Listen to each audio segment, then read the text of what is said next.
are a couple of big powers when it comes to small school football in the state of Ohio. Week number 3 finds us in Licking County as tonight, Johnstown takes on Licking Valley. Good evening, everybody, and welcome to Honda's Thursday Night Lights, presented by Columbus State Community College on the CW Columbus. I'm Randy Reinhardt, alongside the football professor, Jeff Logan. And Jeff doesn't get any bigger than this early in the campaign. No, Randy, I think this is very special. I have a great deal of respect for both of these communities and their programs. Young people in these communities grow up, men and women, young kids, wanting to become part of this program. I think it's pretty exciting. Let's talk about this matchup tonight.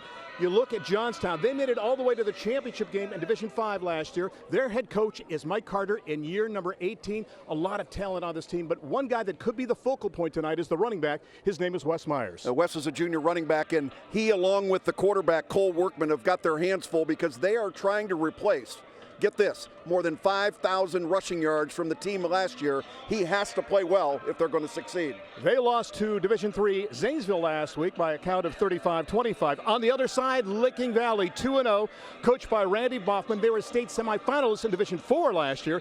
They have a guy that's going to play on both sides of the football tonight. He is talented. His name is Mitchell Ford. Yeah, Mitchell Ford is the epitome of a football player at Licking Valley. He's going to go out there and never leave the field, basically. He's going to be tough on defense, but again, this is a run-oriented offense for Randy Boffman. He needs this young man to play well tonight. And they got by Heath last week by a count of 29-10. How close has it been between these two schools? They have split the last 6 matchups. It is Johnstown and Licking Valley, and it's week number 3 of Honda's Thursday Night Lights, presented by Columbus State Community College, right here on the CW Columbus.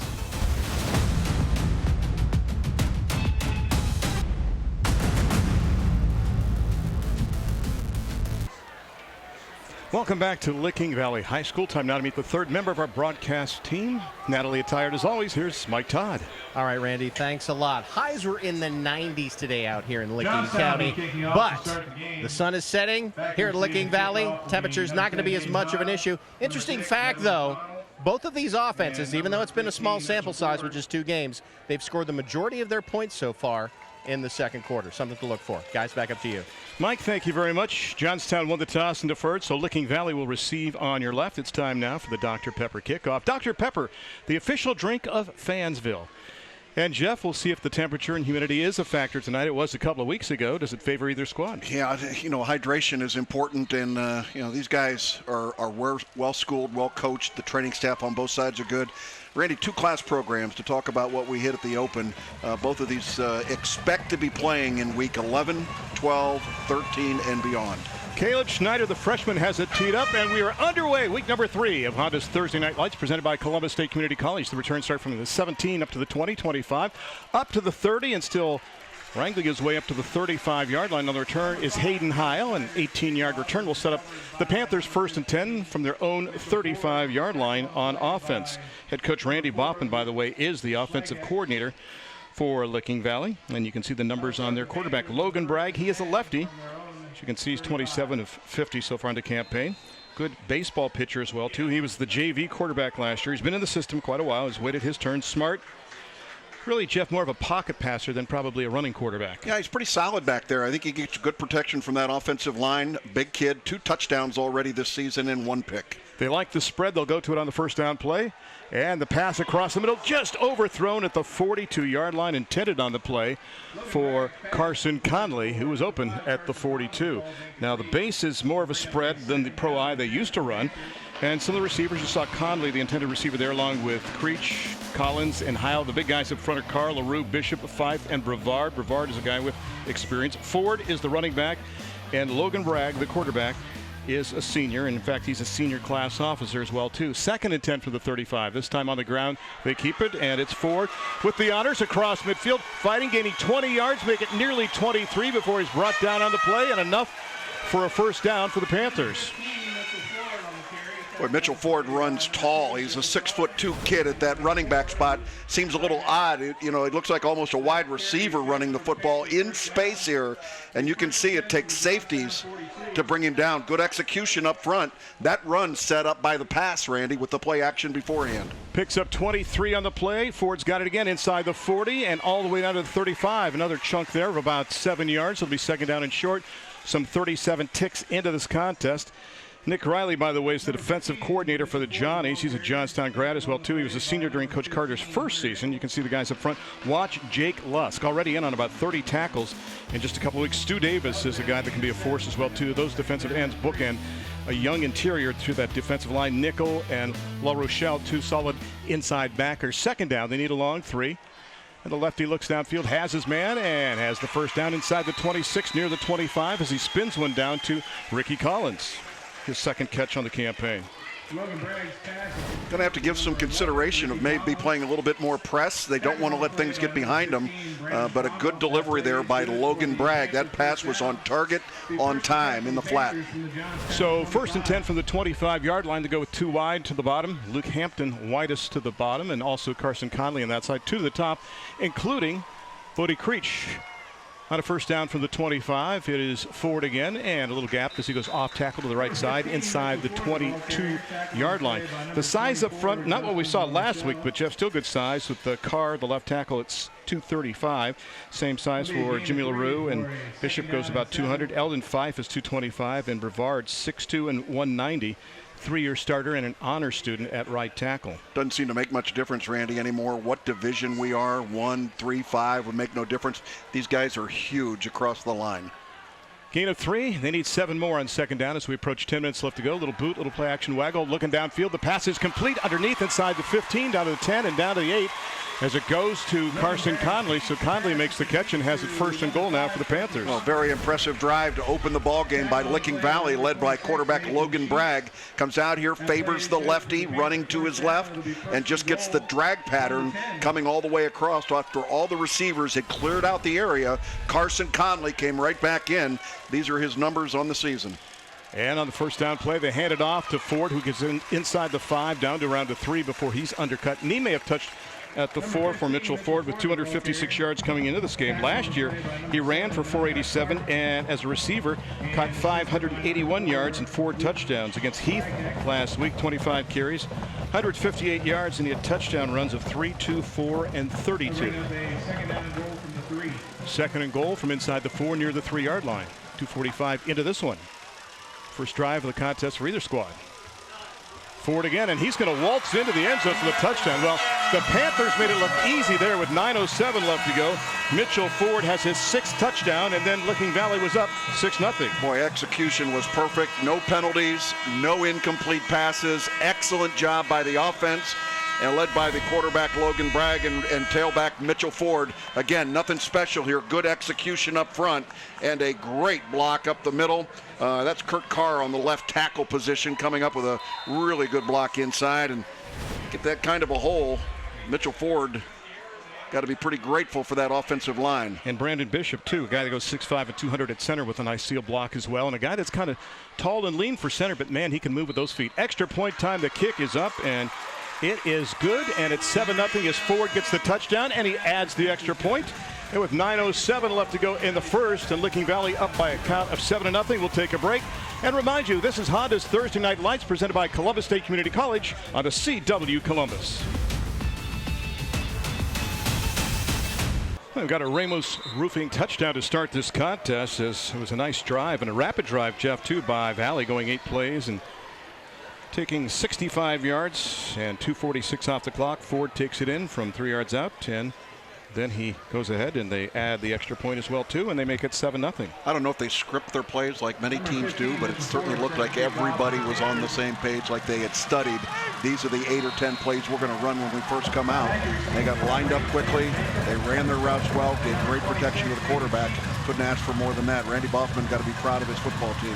Ford has it teed up with Jacob and Sheets back deep for Johnnies. They need an answer now. It's going to scoot all the way inside the 20 to the 15 and picked up there by number 8, Jaden Jacob. And Jacob up across the 25-yard line before he stopped near the 30. Back there with Jacob, we mentioned Nathan Sheets, a guy that's going to start as a wideout. And Jeff, he is just a freshman, and they like him. He's on offense, defense, and special teams as well, too. He'll be a wideout in this contest, and his quarterback will be Cole Workman, 5'11", 155, and a senior. You can see what he's done so far in the campaign. Again, this is a team that likes to beat you via the ground. They love to punish you on offense, is the way it's put by a lot of opposing coaches. They can just really beat you up, and we'll see if they can do that on this first drive. Bar goes wide to the bottom of the formation. They hand it off right up the gut. The guy we talked about in the open, Wes Myers, with a nice gain on first down, gets it up across the 30 to about the 34-yard line. 8:51 left to go in the first. Sheets we talked about too. Watch Lusk as a tight end. Walton is a guy that's committed already. He's going to play on the next level at OU.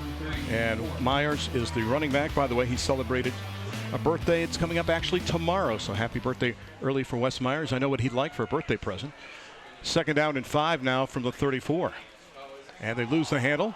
And it's free at the 36-yard line. And Licking Valley says they have it, but the officials don't agree. Stays in the possession of Johnstown. Recovered by Johnstown. Well, nothing to be proud of as far as the gain. Fumbled the ball between center and quarterback, but you're going to get an advance and brings up 3rd and 3. Here's your starting defense. Take a look at that for T.J. Boffman, who's the son of the head coach. And you can watch Mason Stevens up front. He's tough. Also watch the H combination of Hopkins and Hampton defensively, and Falumley in the secondary. Xavier's done a good job. Rolling. Workman looking. Tough pass to try to get off, and he can't, and he's going to be wrapped up back at the 25-yard line. Jeff, rolling like that, he had to give ground as well, too, because of the pursuit, and winds up eating the ball back at the 25. Yeah, this is out of character for them to try and throw the ball even on 3rd down, 3 or 4 yards to go. This is a run-oriented football team, but they feel Cole Workman can kind of help a little bit. A tough pass to be able to throw, though. You can see the blitz coming up from the outside. Pressure immediately in the face of the quarterback, Cole Workman. No opportunity. They got to be solid in the punt game. Workman to punt back deep are Heil and McConnell for Licking Valley. Pressure on, gets it off. Nice punt. He's averaging about 37 yards a kick. Nice hop for McConnell. He's got it at the 40. To the wide side, can he turn the corner? The answer is no. Brought down right at the 43-yard line as the hit is made on the play by number 26, Dylan Dotson. Here are your Honda keys to the contest for Johnstown. Go West, young man. They have to follow the lead of big Wes Myers and also Jake Stu. That combination up front defensively of Lusk and Davis have to be difference makers in this contest. On the other side, when you look at the keys to the game, Hitch to Mitch. Mitch Ford is going to be playing on both sides of football. Go with that guy on offense and defense, and let Bragg take you to the riches as well, too, as he did on the first drive. A nice job to motor that offense by Logan Bragg on the first possession. We'll see what he does the second time around now. 7:09 left to go. And a quick pop in the out pattern, and it kind of floats out incomplete, intended on the play for Carson Conley. I'm not so sure the exchange between the quarterback and the running back on the play action didn't knock the ball a little bit loose from quarterback Logan Bragg. It looked like he had trouble kind of setting his body and throwing that ball. First incomplete pass for quarterback Logan Bragg. One of the concerns Randy Boffman had tonight is if they're going to throw, get the ball out of the hands of Logan Bragg in a hurry, because we talked about the Jake Stu up front, Jake Lusk and Stu Davis. Those guys have been forces on the outside. Davis last year in on 112 tackles, 36 tackles for loss. Little option run this time. And the toss goes to Ford. Lost the football. It's free at the 44. Johnstown says they have it, and they do. Randy, turnovers have been a bugaboo for both of these football teams in the first couple of weeks. A week ago, Johnstown spit the bit 3 or 4 times against Zanesville. And you can't have these kinds of situations. Pretty good execution. Take care of the football. You can see a strip right there at the line of scrimmage. And that ball came loose, and Johnstown's going to have terrific field position on the short side of the 50. JT La Rochelle comes up with the recovery. Want to readjust the clock, and they do. 7-0, Licking Valley up, but now Johnstown on the short field, and there's the man that helped strip the football for the Johnnies on the handoff. Myers is going to get it to the 40, maybe the 39-yard line. A good strip, and then JT La Rochelle came up with the football. So see what Johnstown can do on their second possession offensively, Jeff. And you mentioned it was kind of a surprise to see them run it, or excuse me, throw it on a 3rd and 3. We'll see what they opt to do if they have a 3rd down scenario this go round. Yeah, it's interesting. We look at last season's throwing, and this is a football team that played 15 games last year with Caden Calhoun at the quarterback. They had a total of 41 pass attempts the entire season. A year ago, they already had 19 attempts in the first 2 weeks this season. So maybe they're changing their outlook a little bit in terms of putting the ball in the air. Jaden Jacob on the carry. That's his 20th of the year. Now good for 68 yards. Sets up a 3rd down and 2. One thing I liked about Cade Calhoun, among everything else, is that he wore number 39 as a quarterback. You got to love the high number for a quarterback. He honored his uncle, Matt Calhoun, who was the fullback for Eddie George in his Heisman year at Ohio State. McConnell wide at the top. Handoff goes to Myers. He had to get it to the 34. He's going to be shy, Jeff, by about a half a yard. Did not get a good spot on that one, and they're going to put it right at the 35-yard line. Alrighty, there's no question here. This is a Johnstown Johnny special going for it on 4th down. Let's see. Johnstown Johnnies. As a tackle is made, there you can see the ball coming right to rest at the 35-yard line. I fully expect for Wes Myers to get the ball again here. Back from an offset eye. Myers has got it, got the first down, and pushes the pile down to around the 30-yard line as the hit is made on the play for Licking Valley by number 13. Bodie Creech comes up to make the hit, but not until it's a first down now for the Johnnies. Boy, great lead block out there. Just a total pancake block going downfield, but the offensive line deserves a lot of credit there. Hats off to Thomas, Cox, Nickel, Billow, and Walton. They love that unbalanced line too, Jeff. Let's talk about that after this play on a first down, and we've got flags. We'll sort out the situation. You will hear the microphone tonight of Fenton Moore, a favorite of Thursday Night Lights. Dead ball, snap infraction, number 77 on the offense. 5-yard penalty, first down. The unbalanced eye, option base. Why run that? I'll let you take this first. Okay, there are your officials, Fenton Moore, DJ Lloyd. Also on the crew tonight, we have Jordan Nipper, Todd Pichonik, DJ Lloyd, and Aaron Shrine, and Rick Beater as well, too. Rick is actually the center judge, so we have that 6th official tonight that we sometimes have. Granted, that unbalanced line that you get from time to time just gives you a little bit more strength into the open field where you want to try and run the ball. Workman, living up to his last name, looking for something, guns it downfield, pass is complete, down along the sidelines, inside the 25, down to around the 20-yard line. Catch is made on the play by Luke Schlagheck, and Schlagheck now has 5 catches. Last year started on defense, and they like his first step. Well, Slotchek is a good football player, Randy. Plays the free safety spot as well as his receiver. Good job of finding the open spot, sitting down, waiting for the ball, and making sure that he had enough to be able to pick up the first down. Here are the numbers for Luke. 4 catches on the season. That's number 5 at 31 yards coming into tonight's game. Gain of 14. Myers has got the handoff, and Myers has got a couple before he's knocked to the turf on the play with 4:39 left to go. And let's see if he got enough to move the sticks. Going to march the ball inside the 20-yard line to the 19. It'll be a first down there. Gorgeous night for high school football as we come to you for the first time from Licking Valley High School. And a phrase I use very often, but I think it is apropos tonight. It is a sultry night here in Licking County. Great crowds, though, man. A hometown crowd here. The visitors here in mass. Option keep that time. They try to turn the corner, and there is nothing there. Great job by the defense to pinch and come down. I think Dylan Dotson was among those that helped made the hit on the play. Also, you see number 30, Mason Stevens, who stayed at home at defensive end. Now, this is just really good defense at this point. Not much of a hope here for the quarterback. It really, from an option standpoint, it looked like Cole Workman made the decision early on that this was going to be a quarterback keeper from the very beginning. Connor Buxton also helping to contribute to the cause there. The middle linebacker, 5 solos, 14 assists coming into this contest. Nothing on that play. Second down and 10.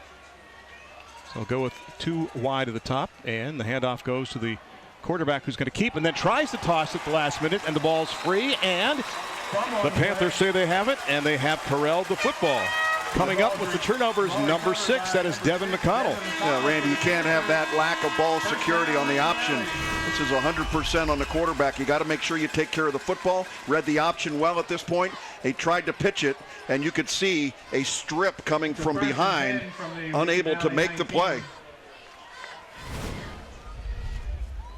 So it'll be 1st and 10 now with the ball resting at the 19-yard line with 3:38 left to go. Numbers on McConnell so far in the campaign and what he has done, and comes up with a big play there to thwart the drive of the Johnnies. So 1st and 10 now for the Panthers. It's Ford time. He drives his way up across the 25 near the 29, and that should be enough. It looks like it's just beyond the sticks for a first down. Number 15, Mitchell Ford, the ball carrier. Ford, a workhorse already in this contest. A young man that welds at C-Tech as well, too. Was actually the slot back last season for the Panthers. You know, Randy, one of the misinformation that people get about the spread setup, and that's exactly what Licking Valley is in now, where they're spreading the field, is that you're just going to be 100% pass-oriented. They'd love to run the ball out of this spread. Ford, big hole across the 35, extends to the 39-yard line, and nearly has 10 more. In fact, he does move the sticks again with 3:04 left to go. So right now, Jeff, they're doing a great job right in the middle, especially LaRue and Bishop and Fife, just to find the big gaps. Boy, not a good thing when you got your free safety, Luke Schlotchek, having to make all of the tackles, it seems like, on the defensive side. That time again coming up from the free safety.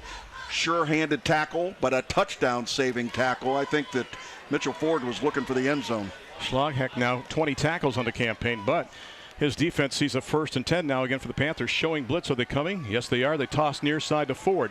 Has a little seam, takes it across the 40. And, you know, they'll take 5 yards at a time. In fact, Randy Boffman was talking about it before the game. He wouldn't mind a nice drive just to eat a lot of that clock because he knows Johnstown is going to try to do the same thing, but he feels that they have more size to the Johnnies and they physically punish you offensively when they run the ball at you, and he wonders if it's a battle of attrition, say, in the 4th quarter. Yeah, even though they look dramatically different in terms of how they line up from an offensive formation, their theory is exactly the same. That's ball security and ball control. Gain of 7, 2nd and 3. Bragg wants to throw, looks, and guns on the slant. Pass a little high, but it was catchable, but falls incomplete, intended for Ricky Collins. It'll be 3rd down. Logan Bragg's pass intended for Ricky Collins. So it'll be 3rd down with 2:04 left to go. Time for the Aspen Dental Smile Camp. Aspen Dental has offices in Lancaster, Newark, Pickerington, and several other Central Ohio locations. Schedule a new patient appointment at aspendental.com. Aspen Dental, simply easier. So 3rd down here from the 46-yard line for the Panthers. Up by 7 and looking for more. Overloaded to the near side with 3 wideouts. Changing the play at the line of scrimmage. Logan Bragg tosses it to Ford to the wide side. Can he get to the 46? He can. Can he get to the 49? He does. He gets across midfield and has another Valley 1st down with 1:58 left to go. So 1st and 10 now for Licking Valley. Don't forget, fans, at the start of the 2nd quarter, our sideline reporter Mike Todd will talk with Superintendent of Johnstown Monroe Local Schools, Dale Dixon. That and more coming up. The start of quarter number 2, which is 1:48 and ticking away. And impressive 1st quarter so far for Licking Valley, up by a touchdown already. From the 48 now. A little jet sweep, cutting it back inside the 45 and finding room to cut back when it didn't seem like there was any on the play was Hayden Heil. So Heil makes a nice little cut, a guy that had 2 carries, but for -5 yards coming into this contest. Gets a nice gain there. A guy that's an all-state lacrosse player, likes English, history as well. They're doing a good job of mixing it up on offense and really confusing Johnstown at this point. Great execution by the offensive line once again, and getting that big yardage on 1st down, Randy. You talked about it a series ago. Getting that 5 or 6 yards, that opens up the playbook to give you a lot of choices on 2nd down. And they're halfway home. They need 5 more. 1 man in motion. It is Ford time. Inside the 40, has the 1st down to the 33, maybe the 32. If you talk to Randy Boffman, he says run to pass mix. We'll start with that as a base of 60-40, but it's predicated on what we can get from the defense. And right now, the running game is very effective. Again, they're so concerned about the play action that they may be a little bit soft on the defense, and you can see a missed tackle there up front. That's going to cause a substitution with a helmet that came loose. So Bragg's got him up to the line of scrimmage, and a 1st and 10 now from the Johnnies' 32-yard line. Already up 7-0 in this one. Wants to throw, looks left and right, and overthrows the outman on the play intended for number 13, Bodie Creech. Creech had 8 catches for 72 yards, returning starter, and 1 touchdown coming in this contest as you peer into the helmet of Logan Bragg, 6'1", 190, and a senior. It was a nice job of looking off the receiver. Ball sailed a little high, and good coverage over there, but at least put it in a spot where it was not going to be picked off. And then it was 2nd down and 10. Half a minute left to go in the 1st. Again, they love the 4 wideout look. This time they're overloading it near side with like an H-back, but Ford goes the opposite way and can't turn the corner. Great anticipation. Also, nobody blocked number 56 on the play, who comes over and makes the hit for a good play. And with that hit on the play. That's going to take us under 20 seconds left to go. Well, that's Stu Davis up there. He's wearing number 6 on his helmet, but 56 on his jersey. I was having a little bit of difficulty figuring out who 56 is out there, but the helmet number is number 6, and that had to be Stu Davis with the way that he's playing out there today.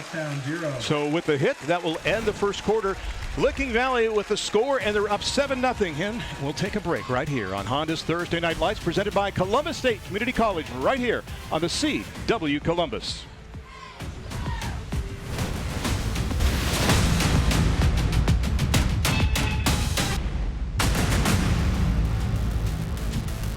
Folks, this weekend, the Ohio State football Buckeyes visit the Indiana Hoosiers for a preview and in-depth analysis. Don't miss the best pregame show around, The Football Fever, Saturday at 11 a.m. on ABC 6.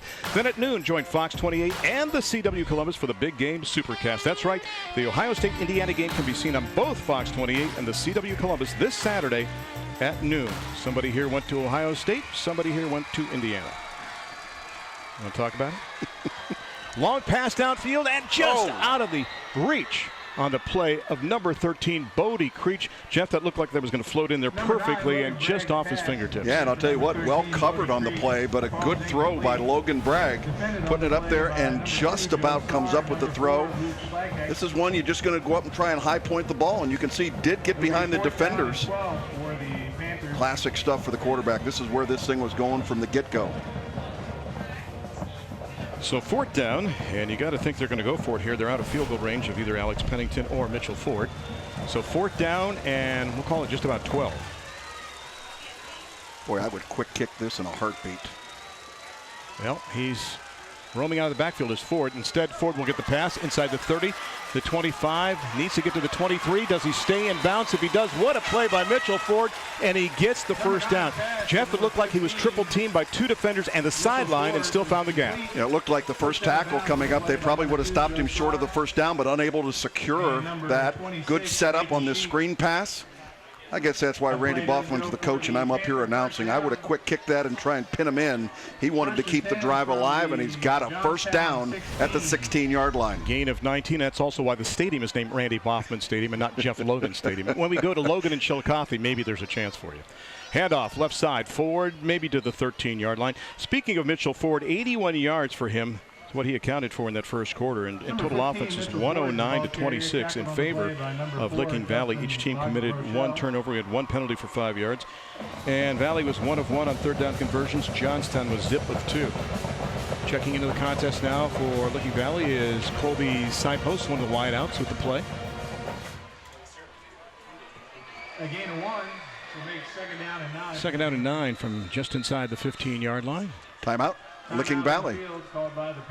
With 11-12 left to go, it's because the play clock was evaporating. We'll step aside as well, too.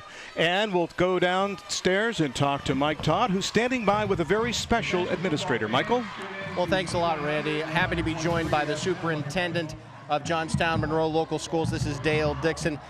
Dale, it's a new school year, a lot of things to be excited about. What are some of the things that you're excited about as superintendent? Well, I'll tell you, Mike, we've had a tremendous start of the new school year. We have a tremendous student body, staff, parents. We just have a great school district. It's nice to start wrapping up some of our construction projects we've had around the district going on lately, and getting ready to start a few others. Most notable of which is being able to open up our new Frank Chambers Stadium.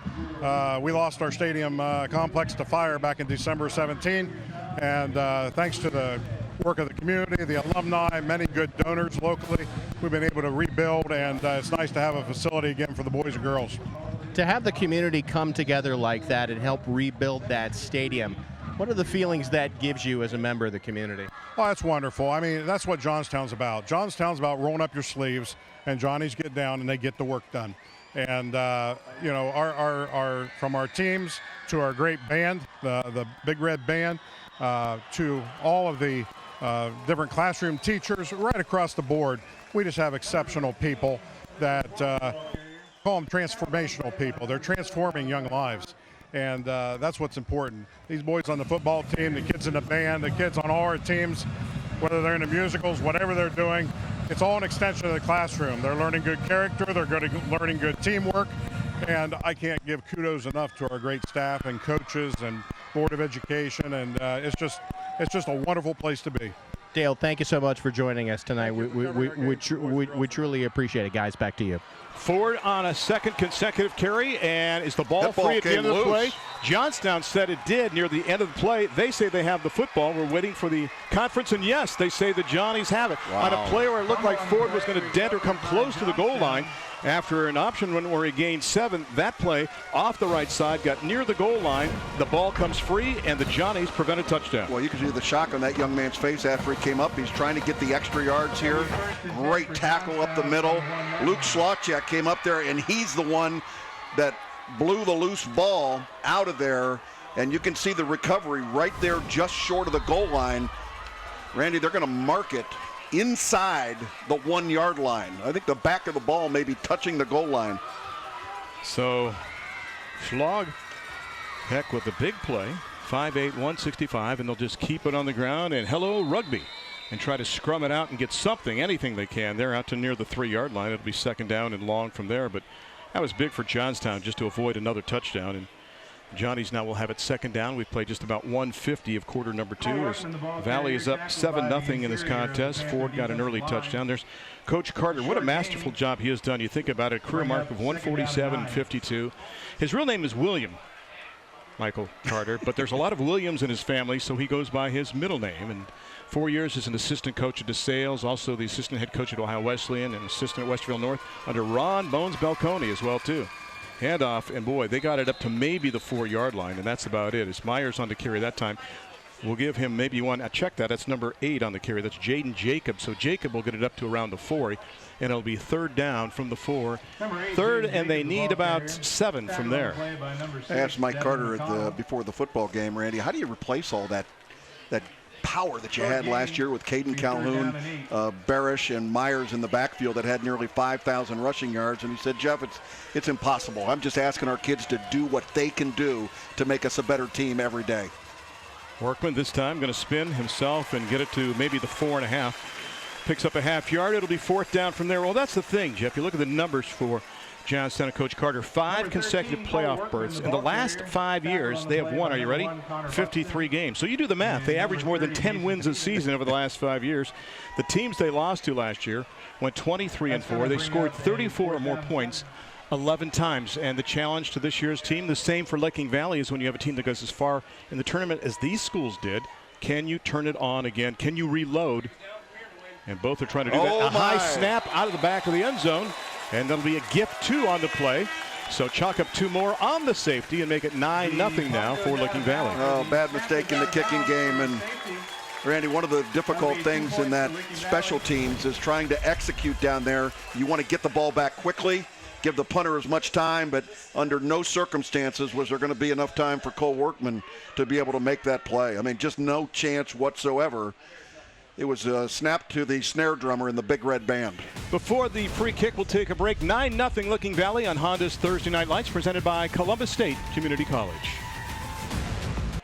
It is the Electrical Trade Center Fan Cam. Energize your career today by becoming an electrical apprentice with the Electrical Trade Center. For more information, call 614-463-5282. That's 614-463-5282. What's been electric so far is the play by the squad from Licking Valley as they now have the lead in this contest by a count of 9-0. Free kick now from the 20-yard line. They'll go for the punt from Workman. It is high and will make it across the 50 to the 45. The return starts the other way in the person of Hayden Heil. And Heil will get it across the 45 and down to around the 43-yard line with 8:28 left to go. So it's a win-win if you're Licking Valley. Yes, you did lose the football, but the good news is you get 2 points and you get the ball back. Boy, 2 bad turnovers for Licking Valley, the Panthers, in this football game here in the first half, Randy. And those are things that you got to take care of. They had 1 turnover already this season. They haven't been that big of a deal. But tonight, 2 turnovers. You got to have ball security. Steve Bassford informs me that Bragg's completions have come on second down and fourth downs. So he's 2 for 3 on second, 1 for 1 on fourth down. First and 10 from just inside the 43-yard line of the Johnnies. And rolling left is Bragg, gunning downfield, has his man inside the 30, the 25, and all the way down to the 21-yard line. Nice game that time. Carson Conley obviously is his favorite target in this game, a big gainer with 8:20 left to go in the first half. Again, Randy, he's a big target coming across the middle, and I really like the attitude in the passing game, getting Logan Bragg using that left hand as he sets up here, gets his shoulders square, and he delivers this ball on time. That drag pattern taking a long time. Very difficult for a defensive back to stay with that coverage long enough to be able to make things happen. By the way, Denali Harris has been in the backfield now as forward gets a break. 2 wide to the top, 1 to the bottom, 1 man in motion now to that 22-yard gain. And Harris has got it off the left side and carries defenders down to the 15-yard line. Finally knocked down on the play by Malachi Clark, but a nice game that time by Denali Harris. Yeah, Denali came into this game with 8 carries for 68 yards, and no question that he's replacing the running back Mitchell Ford, who's had difficulty holding onto the football the last couple of series, and that's giving Denali Harris an opportunity. Let's see if he is just going to kind of stay in there and let Mitchell Ford kind of watch from the sidelines for a little bit. No, he's back in the ball game. Yep. Harris, by the way, had a birthday back on the 1st, so mark the ball down to the 15-yard line. It'll be 2nd down and 4 from there. Again, they go to their traditional 4 wide out look, and a big gap off the left side. Cutting it to the outside is Ford, going for the pylon and coming up short by about 1.5 yards or 2 yards. But a nice run with 7:12 left to go, and they're knocking on the door again are the Panthers. Well, you talk about managing and controlling the trenches, the offensive line, and some missed tackles there. That's uncharacteristic of a Johnny defense, using those hands instead of wrapping and driving yourself through the ball carrier. You can't reach out like that and make tackles. You got to come up and be aggressive in terms of running all the way through the ball carrier. Gain of 13 on the play, and this time they go from the power back formation with the 3 backs in the backfield. 3rd man through, getting the handoff and crunching his way into the end zone, counted for the touchdown for Ford. Ford takes it in now and adds 6 more to the board. It's now 15-0 in favor of Licking Valley, and that is another Ramos Roofing touchdown. Everybody in the building knew where this was going. You load up that left side, you bring all the heat right up the middle, and you can look at the lead blocks and the push by that offensive line, and there was no chance you were going to stop Mitchell Ford from being able to get in the end zone. Still, he runs tall, yet still able to get into the end zone. And Alex Pennington for the extra point, and the snap and a kick, and it is up, and it is good. So Ford nails his 2nd extra point, and we make it now 16-0, 7:08 left to go. We'll take a break as Johnstown will try to depth the scoreboard when we come back here on the CW Columbus.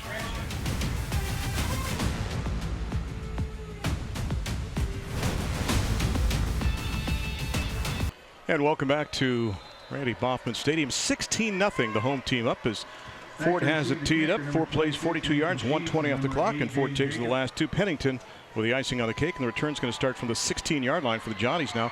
Up across the 25, the 30, up to the 37-yard line. So a nice return for Jaden Jacob. Let's see what the Johnnies can do this time on offense. Stick around at the break for the Thursday Night Lights halftime show. We'll recognize our 2 Lifeline of Ohio Scholar Athletes of the Week, and our Mike Todd will introduce the marching bands and interview the band directors from both schools in the Music Around Marching Band Sound. Plus, we'll run through first half stats and highlights, and you can watch 2 old guys sweat up here in the press box as well, too. All that and more as we melt at halftime. On a first down play, they'll hand it off around the right side, and there is nothing there. Myers tried to turn the corner, and Jeff, there was a bevy of Panthers waiting for him right around the 37-yard line.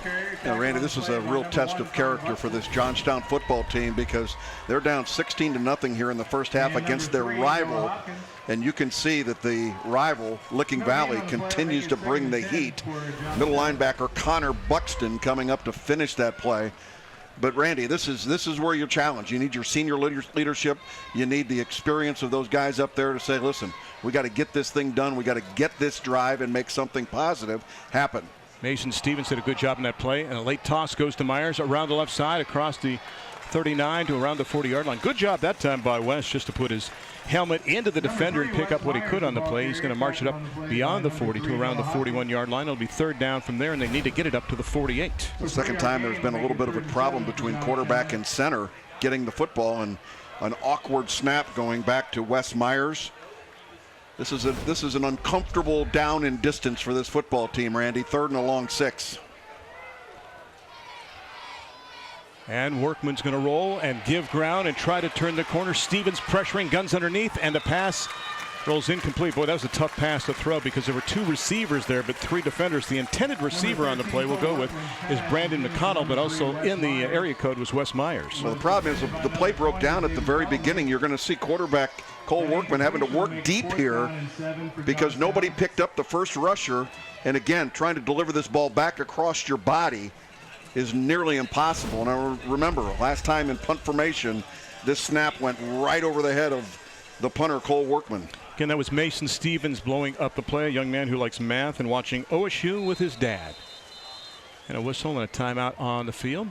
Officials are going to confer with 5:44 left to go. The ball is up too far. The ball's at the 43. The ball should be at the 41. That's where the pass was incomplete, remember? So I think they gained a couple of yards there on the incompletion. Hello. There we go. Atta baby. That looks a little bit more. Now see, good like things can happen with a passing game. Yeah, I understand. Forget 3 yards on a cloud of dust. Yeah, incomplete pass, gain of 2. +2.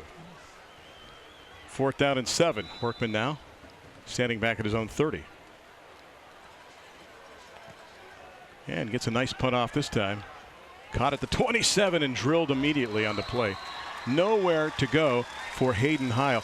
We'll take a break. 5:36 left to go. Valley up by 16. Looking for more right here on the CW Columbus.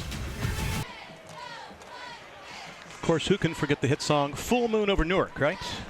Mike Todd was down there taking shots of it as well, too. What a gorgeous night. Let me take a look at the skies right now for high school football in week number 3. That looks fake. I mean, that doesn't staged. even look real. That is beautiful, They have guys. rolled out the red carpet so well here. Well, great shots by our terrific crew, giving us good pictures here for this game right into your living room. You know, neither of these teams have lost on Thursday Night Lights. They're both undefeated coming into this contest. 1st and 10, mark the ball at the 29. We're Licking Valley, and right up the middle. Forward carrying defenders, and he'll pick up 5, maybe 6 on the play. And he looks like he's ready to make amends for a couple of bobbles, Jeff, so far here in the first half. And I like the play of Brandon Bishop, the center. Big kid, 6'4", 6'5", 200 pounds, just a junior. You got to believe that he's going to grow into that body a little bit. Here's Mitchell Ford's numbers in the game. 18 carries already. Workman-like night. 116 yards, 2 TDs. Hampton and Heil, a couple of wide outs to the bottom of the set, 1 wide to the top now. Bragg, the quarterback, with Ford to his left in the backfield, but he's going to go back and throw and pump on the out pattern. It is complete down the sidelines. It's caught on the play by Bodie Creech. Creech 30, down to the 20, 15, and Bodie Creech going to take it the distance. I see no flags on the play. With 4:48 left to go, it is a touchdown on the play and add 6 more to the board. It is now 22-0. Boy, great delivery of the football by Logan Bragg, but how many times do they talk about the fact that yards after catch are important? And that's another Ramos Roofing touchdown. Take a look. Again, good setup, looking off the receiver, delivering it. Got a tightrope the sidelines here, Randy, as Creech takes the ball, and you can see not enough speed to be able to catch him. The junior wide receiver takes it to the house. Bodie Creech takes it some 65 yards. It's Pennington time again now for the extra point. Was a soccer kid, but unfortunately for the soccer team, they didn't have enough to field a team as the kick is no good. So he came out and joined the football team. Had never kicked a football before he joined the team after the soccer team couldn't come up with enough guys. So that time they missed that one. And still a strange score when you look at it at 22-0. Take a look one more time on the pass and the nice tightrope down the sidelines by Bodie Creech. You know, one of the difficult things as a defensive back is to be able to make this play on an island all by yourself. And you can see that the attempt by Brandon McConnell in that cornerback spot to come up and try and make the play, thought he had him pushed out of bounds, but Creech was having nothing to do with it. The big receiver at 6'2", 195 streaks down the sidelines. And Randy, this is getting eerily close to a runaway game in a rivalry match between the Panthers and the Johnnies. There's your scoring drive. Took all of about 48 seconds. 2 plays, 71 yards. Creech takes it in. A young man who likes hunting, fishing, history, and baseball. His mom was quite an athlete playing basketball at Muskingum, and just like that, it's 22-0. All right, if you're Coach Carter right now, your team is down by 22. You've got 4:48 left to go. Are you playing it one drive at a time now? Well, you absolutely have to, Randy. And I told you in that last series, that's where you're really challenging the character of your football team. And right now, Mike Carter's got his hands full. Return's going to start from the 14 up across the 20, 25, up to the 29, maybe the 30-yard line on the play. So a return of some 16 yards in the person of Nathan Sheets, the freshman, who I think they would like to see get the ball a little bit more tonight. But the way this game has panned out early on, it has not been in the cards, and now they're down 22. And with a team that likes to run the ball a lot, Jeff, if you can run it now, fine, but then you have to count on your defense to hold the opponent off the scoreboard additionally. You see what they do here from the 30-yard line. Big job for Cole Workman. His team down by 22. A guy that last year also played defense, and Jeff, they wanted him to concentrate more on offense this season. Although Coach Carter has that CCL background where he normally likes to put his better athletes on defense, but with Workman he said concentrate at being a quarterback and we'll find somebody to fill in for you on defense, and that time they'll keep it on the ground, and still hugging the football on the play is Jaden Jacob. You know, trailing this game 22-0, obviously still a lot of time in this game, and you can't throw the game plan away if you're Coach Mike Carter over there. You got to make sure that you approach each drive here and say we got to make something positive happen. And really what's critical here, because you're down 22-0, get a drive here, and then you get the ball again to start the second half. Workman rolling to his left, flag down, now goes right, now goes left again, and then goes down back at the 17-yard line. Didn't have the speed to turn the corner, and we'll see if we had a hold or some kind of penalty up front as Connor Buxton comes through again to make the hit. The flag resting at the 31-yard line. Yeah, Randy, you cannot take that sack. You can't continue to go backwards and expect things to happen. Here's the call. It's going to be a hold. On the offense, number 70. Penalty is declined. Third down. They'll take the loss back to the 17-yard line. Yeah, the sack ends up being more detrimental than the holding call. And again, from a quarterback standpoint, Cole Workman had no place to go, but a quarterback has to be able to get rid of that football, Randy, and not take that sack in that situation. So the ball back at the 17-yard line. They have to get it all the way up to the 40 for a first down. You can see what Connor has done. By the way, Devin McConnell, number 6 on the team, is actually his cousin. So you got a guy that lines up in the middle, and the guy that lines up behind him at strong safety. As Cousins, the ball floats free, scooped up inside the 5, spinning, twirling, and getting into the end zone and coming back out again is Workman. He recovers, but now can he get up to the 40-yard line? He almost broke it to the outside, got up beyond the 11, near the 12, and that was nearly disaster, nearly a safety again, but with 3:23 and ticking, at least they live to see a fourth down. Boy, he is just totally gassed right now. Cole Workman, this ball is way high, snapped above his head. See the tail end of it there, and he is just running for his life. I thought we were going to have safety number 2 in this game, but Cole Workman's able to figure this thing out now. He gets in punt formation, Randy. Almost take a timeout, give your punter a chance to get a breath. Under 3 minutes left to go here in the first half.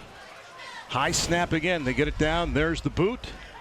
And the return's going to start from the 41 on the short side. Inside the 35 to the 30. Down the sidelines to the 26, maybe the 25 on the play. 16-yard return by Hayden Heil. And just like that, Licking Valley is threatening to score again with 2:44 left to go here in the first half. Friday night before the 11 o'clock news, join host Jay Richardson for AEP Ohio First Scores on Fox 28. Get the scores and highlights from the best high school football games in Central Ohio every Friday at 10:45 p.m. on Fox 28. So 1st and 10 from the 25-yard line. What do you think you do here if you're the Panthers? You have 2 timeouts remaining. The ball at the far hash, the 25-yard line. See if it's Ford time again. Bragg from the gun. Rolling, looking, he's going to dump it in the flat to Mitchell. Ford's got it 20-15. Down to the 10, and we'll see where they mark him down, if it's 1st and 10 from the 11 or 1st and goal. But that time they figured the pressure would come to the left, so then they throw back to the other side, and Ford's got a nice little seam of about 14 yards on the play. So 1st and 10 from the 11-yard line. Good play action back there. Nice setup. And you can see where the defender vacates, you throw the football. Find the opening over there. So from the 11, with Bragg running the offense and Ford at quarterback. And Mitchell's got it again. Big gap off the right side and not touched till he gets 3 yards deep in the end zone. And Ford will take it again in for the score with 2:07 left to go. It's 28-0. Jeff, I'm going to ask you this. I'm not trying to be mean. I know. Contemplate going for 2 here. Well, maybe you do, just because of the fact that you missed an extra point out there earlier in the game, but it looks like the kicker is going out on the field. The reason why I bring it perhaps going for 2 as you look at the replay one more time is Ford scuttles into the end zone. Is if you make it a 30-point cushion to start the second half, you'd have the continuous clock and more difficult for your opponent to try to make a comeback. Boy, great downfield blocking. You know, not only controlling the line of scrimmage, but the secondary blocking of that offensive line by Licking Valley is spectacular this evening. Pennington, he's been kicking all the extra points. First time I think we said it was Ford, but Pennington again will put this one up and missed one just before this, but this one he drains, and it's 29-0 now with 2:07 left to go. And, you know, Jeff, I thought maybe Licking Valley had the upper hand, but I'm surprised by the outcome so far in this contest with 2:07 left. I'm shocked. I mean, this is not the kind of game that any of us expected. And first of all, I want to give credit to Licking Valley. In number one, they came out with an attitude that they were going to get things done. And Randy, they put up 29 points now on a pretty good football team, and they have fumbled the ball twice. All right.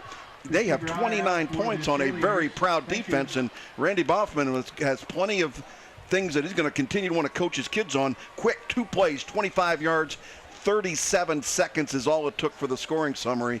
But that man has got to be really proud of the way his home team football team came out and played tonight. They have roofed the neighborhood, according to Ramos Roofing, because that was another Ramos Roofing touchdown. And again, they score. So now it's 29-0, 2:07 left to go. And you look at the history, too. Randy Boffman, 38 years here as the head coach, 7 years before this at Indian Valley. But from 99 to 03, they had a 44-game regular season winning streak. The tradition is something special here. From the 15, scooped up and finally just corralled at the 16-yard line.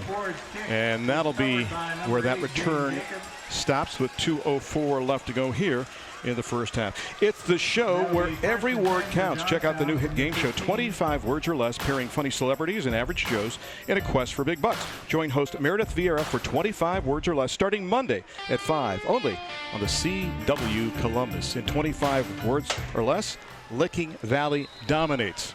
That's 3 words. So call it 1st and 10 from the 16-yard line. They'll keep it on the ground. Myers going to try to find the gap and gets it up across the 20-yard line to the 21, maybe the 22. Well, Randy, something positive on first down. That may be one of the biggest first down gains that they've had in this football game. And you won't see this team quit. There is not a chance that the Johnstown Johnnies are going to lay down and quit for Mike Carter and the leadership on this team. Well, there's fiery coaches on both sides. Quiet leaders, but boy, when they have to be, they can turn it up a notch or two. Workman under pressure will tuck and run and get it only up to about the 22, 23-yard line, back where the line of scrimmage was with 1:29 left to go. In fact, these coaches were so similar, I swore I was talking to the same person twice, and also the exact length of the interviews were the same, to the second, for both of these head coaches. Coach Carter there, who you see on your screen, and Coach Boffman as well, too, for whom this field is named. On a 3rd down play, and they need just about 4 from the 21-yard line, and they're not going to get it. Ball's free again. Fought forward, and it looks like Licking Valley's going to get it back around the 16-yard line. They will, and coming up with it at the bottom of the pile is Dylan Dodson. So Dodson comes up with the loose ball, and just like that, if you're Licking Valley, you go, hey, we still have 63 seconds left and a chance to score one more. He's one of those undersized defensive tackles at 5'7", 180 pounds, and he's just got a high motor. And you can see, again, problems with quarterback, running back exchange. There have been balls all over the ground tonight. Again, quarterback didn't have it. No way. This is just the timing of it is screwed up from the very beginning, because Cole Workman and Alexander Billow at that center position having difficulty with that exchange. It is Bragg and Ford in the backfield on this first down play. First down from just past the 16-yard line. Throwing, pass nearly picked off at the 7-yard line. Oh, boy, I tell you, that time, one guy who wants it again is Nathan Sheets. Sheets playing there, and he nearly had it, the outside linebacker. 5'10", 166, and that freshman there has 3 solos and 4 assists coming into this contest. Yeah, really good drop by the linebacker, and I can tell you, Logan Bragg, the quarterback, never saw him, because this ball was going right to his big receiver, Carson Conley, who was wide open. But again, linebacker drop right there, and that's one that you could have maybe taken back for a pick 6 and changed a lot of the attitude of this football game. Jeff, we didn't hear it, but there was a procedural call. And they move the ball back now to the 26-yard line. 1 minute left to go. Just $5. Boy, a little more than procedure if it's Yeah. a 10-yard told penalty. procedure, that's got to probably be some kind of holding call against the offensive line. So we'll mark it back 10. We'll make it 1st and 20 from there. One man in motion. Bragg going to try to throw now. Looking, buying some time, dumps underneath the 4. They scored a touchdown on this play earlier. Inside the 20 to the 15 to the 10. There's a flag on the play. He's going to take it into the end zone, but there's a flag resting at the 17-yard line. With 50.9 left to go, we'll see if it's coming back. Yeah, it's going to be a holding call. You know, those downfield blocks are hard to hold. Here's the call. Holding on the offense, number 64. 10-yard penalty, Against Licking Valley. first down. The voice of Fenton Moore. Yeah, Randy, that's a difficult thing. A great execution here. You can see the timing of this. Great hiding it by Logan Bragg and then finding his back out of the backfield. We'll see if we can find the holding call downfield. A little hard to see there, but that's going to turn that. That's 2 penalties in a row, Randy. These are 2 big mistakes that this football team has made, but I guess at 29-0, you can afford to make them. You can see the hold right there in the middle of your screen. Just had a hold of that jersey, and the official threw the flag. Well, the penalties and turnovers have stopped Licking Valley more than the Johnstown Johnnies defense. So they go with 3 wide to the bottom now. Bragg going to dump on a bubble screen underneath inside the 25 to the 20, 15, and cutting it down to the 11-yard line. Big number 10 with a catch. That's Hayden Heil. Heil gets most of the penalty and then some more, too, with 39 seconds left to go. And they still have 2 timeouts remaining. Let's see if they burn one right now. Timeout. And they do. They're second. Bubble screen. This is a well-designed play. Hayden Heil comes in there and just lights it up, and you can see there's a lot of Johnnies flying around, but you get men in space where they can try and make things happen.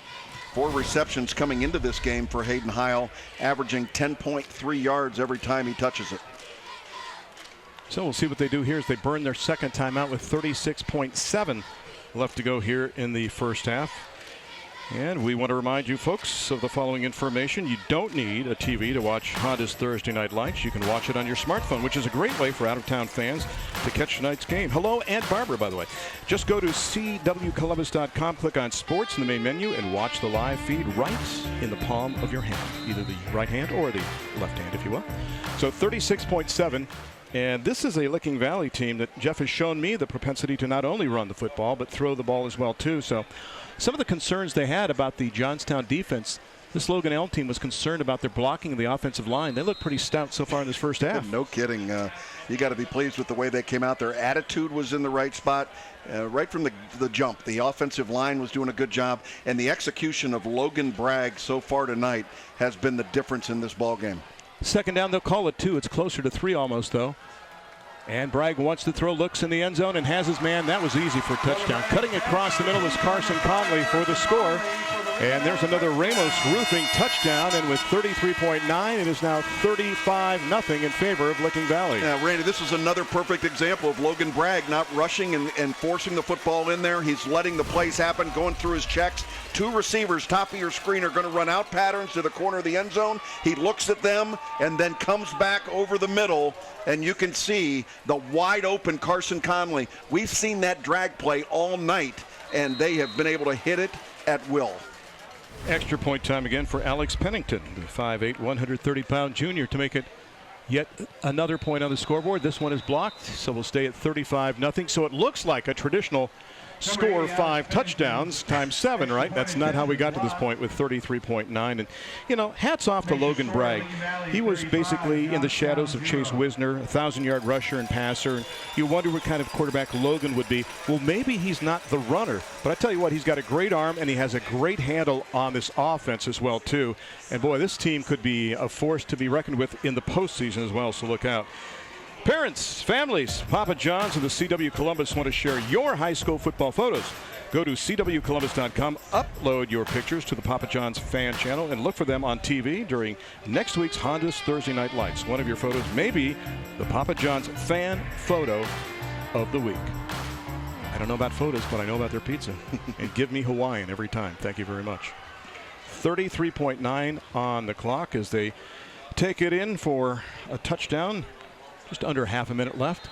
And that is an offense that can move the football in a variety of different ways. Pennington to boot. You'd like to get something going late if you could, if you're the Johnnies. They scoop it up and a little gap there. Boy, one more step and perhaps they're able to break that. As it was finally scooped up on the play by Joe Sarr, who actually not only is a starting defensive back, but the backup quarterback. And with 29 seconds left to go, do you attempt anything right now if you're the Johnnies? Well, I think if you're the head coach Mike Carter, you want to get the halftime started as quickly as you possibly can. Go take the temperature of your team. I mean, I'm serious. Go in and take the temperature of your team and let them know. You can see the frustration right there on Mike Carter. Let them tell you what their goal is going to be coming out in the second half. The chances of coming back and winning in this game, slim, fat, none. But what are your goals going to be? Workman, pressure on, didn't see it. From the blind side, drilled back inside the 20-yard line. And hit once again. This guy has had a career in this first half. We're talking about Mason Stevens. No one has been able to handle him. 17 seconds left to go. Well, you can see, yep, reached him on the edge, and the quarterback had no idea. Workman just a victim there more than anything else, and they're going to bring the heat. Workman to tuck and run, gets it up to the 22-yard line. No flags, and that will end the first half. And what a first half of domination in this contest by Licking Valley as they lead at the break by a count of 35-0 in this contest. And I tell you what, it could have been worse than that, Jeff, if they didn't turn it over a couple of times. Let's go down to the sidelines right now. Mike Todd is going to be standing by with the head coach of a very happy squad that is up by 35, but he knows the game's not over yet. Here's Mike and Randy Boffman. Well, Randy, two of the things that stood out for me during that first half was the play of your offensive line as well as your pass rush. Outstanding. When you're up by this much, though, what are you going to address at halftime? Well, we just got to come out and play the second half the way we did the first half. And I know everybody says that. It's easier said than done. This is still a great football team. I mean, they're going to go in there and they're going to get, probably chewed a little bit, and they're going to come out on fire. So we got to forget that first half and just start all over again. All right, Coach, appreciate it. Good luck during the second half. Guys, back up to you. Mike, thank you very much. Stick around for the Thursday Night Lights halftime show. We'll recognize our two Lifeline of Ohio Scholar Athletes of the Week, and Mike Todd will introduce the marching bands and interview the band directors from both schools and the Music Go Round marching band sound. Plus, we'll run through the first half stats and highlights. So far, it is all Licking Valley forcing a continuing running clock to start the second half. 35-0 right now. This is Honda's Thursday Night Lights, presented by Columbus State Community College on the CW Columbus.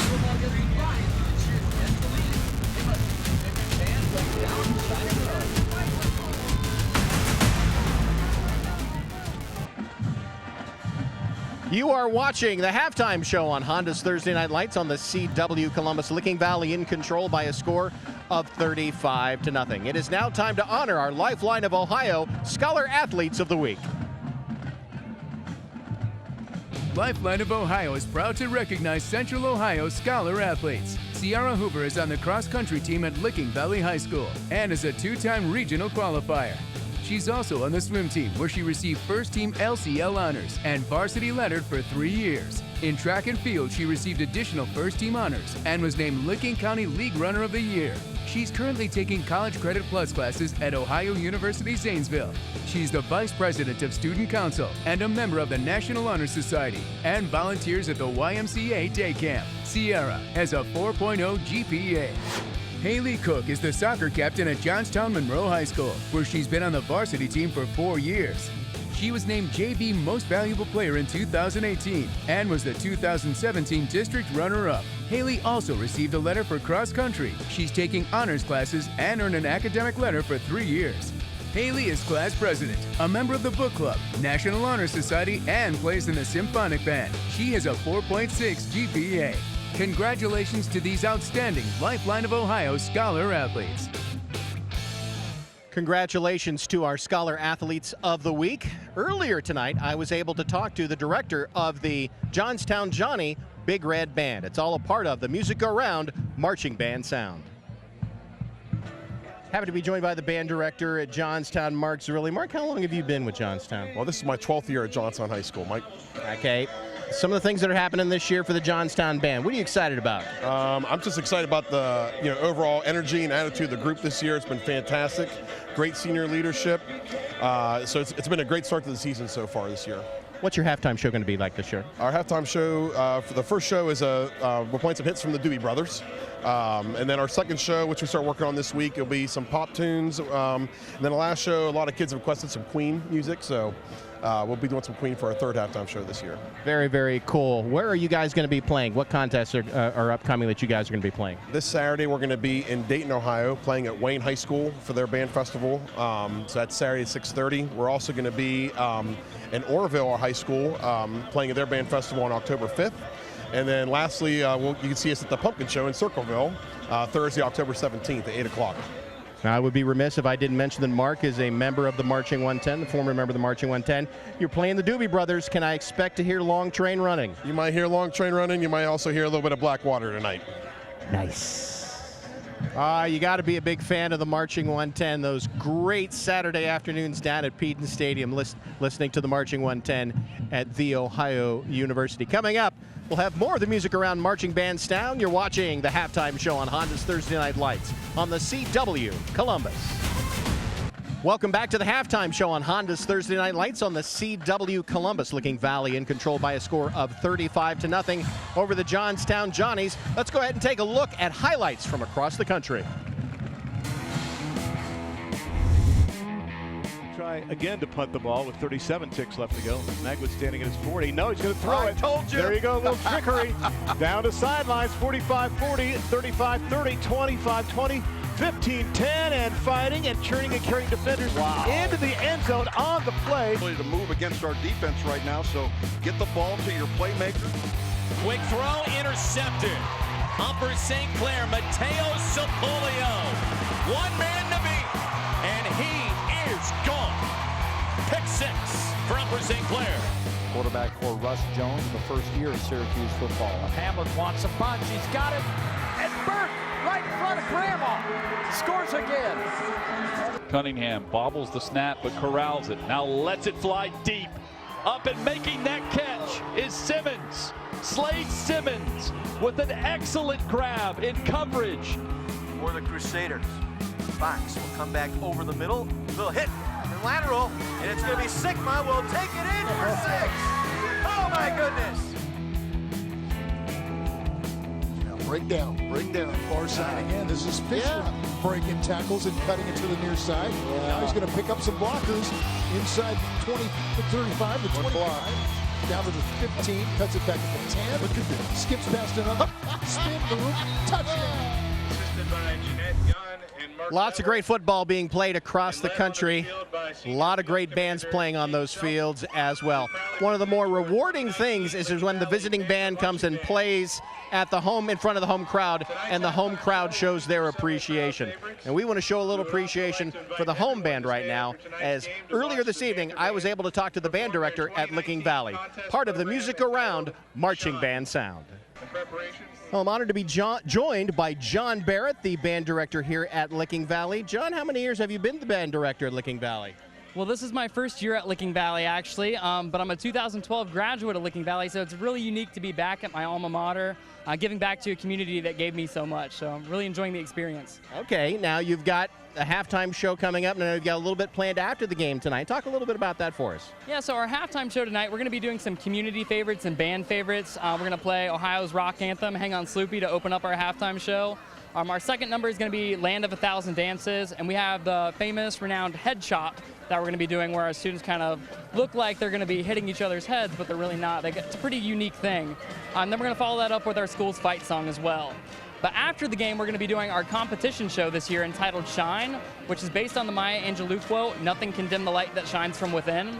And we have our first contest this weekend at Licking Heights, so that'll give us a good chance to get our first run in. Well, John, thank you so much for joining us. Thank you for being such a gracious host for Thursday Night Lights. Yeah, thank you so much. Yeah. Quick shout out to John Barrett, who is the band director at Licking Valley. He's a Miami Redhawk, so I didn't hold that against him. But an amazing man, and he's got a lot of enthusiasm being the first-year band director here at Licking Valley. Coming up, more of the halftime show. You're watching Honda's Thursday Night Lights on the CW Columbus. Welcome back to Randy Baughman Stadium. At halftime, all Licking Valley in this one to the tune of 35-0. High atop the press box here. At Randy Boffin Field, Randy Reinhardt alongside the one and only Jeff Logan. And Jeff, when you take a look at this first half, boy, if you're Johnstown, where do you find the highlights and things to hang your hat on? Well, I don't know what you can do as far as trying to come up with a highlight or anything, Randy, as you go through this. So if you're the head football coach, you go in there and challenge your football team to come out and set a goal that you can achieve here in the second half. Get yourself back into something you can feel positive about for the next week. For the Panthers, plenty to smile about in the first half. Let's take a look at some of the highlights right now. First of all, Mitchell Ford takes it in from 3 yards out. We wondered, would it be that easy? Well, yes, because Johnstown had problems on defense and also problems on offense as well, too. This next was a snap that went over Workman's head. Yeah, no chance for the quarterback turned punter to be able to make that. That's a safety for 2 points. And Licking Valley came into tonight's game deciding they were going to drive a Ford. And this is a Ford again for a touchdown. He's going to have 3 of them here in the first half. That's touchdown number 2. But it wasn't always the run. It was the passing game that was so effective in the first half. And here, Logan Bragg hits Bodie Creech 65 yards, tight ropes the sidelines after being nudged and still stays in bounds and takes it in for the touchdown.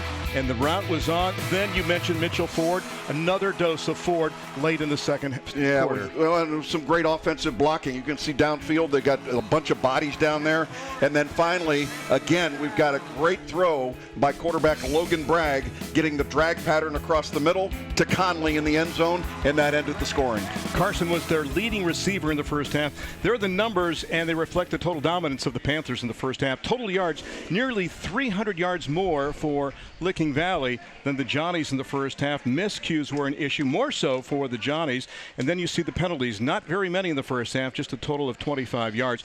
And for Johnstown, they're going to get the ball, but there's so much they have to improve on to start the second half, and we'll see if they can do that here in quarter number 3. As we're just about ready for the start of the second half, we'll take a break. Week number 3 of Honda's Thursday Night Lights, presented by Columbus State Community College here on the CW Columbus. Welcome back to Licking Valley High School, and the Panthers lead Johnstown right now 35-0. Let's head back down the sidelines. Mike Todd standing by with the head coach of the Johnnies. Well, Coach, there's a big hill to climb in this second half. What was the message to your team at halftime? We need to regroup, make sure we're playing as a cohesive unit, and make sure we're supporting one another, and make sure that we're controlling the line of scrimmage. At this moment in time, we've got a lot to show. All right, Coach, appreciate your time. Thank you so much. Good luck during the second half. Guys, back to you. We've talked about Ford's play in the first half, Jeff. 19 carries, 127 yards. But how about the play of Bragg at quarterback? 9 of 15 for 179 yards, 2 touchdowns. I mean, he's been very efficient.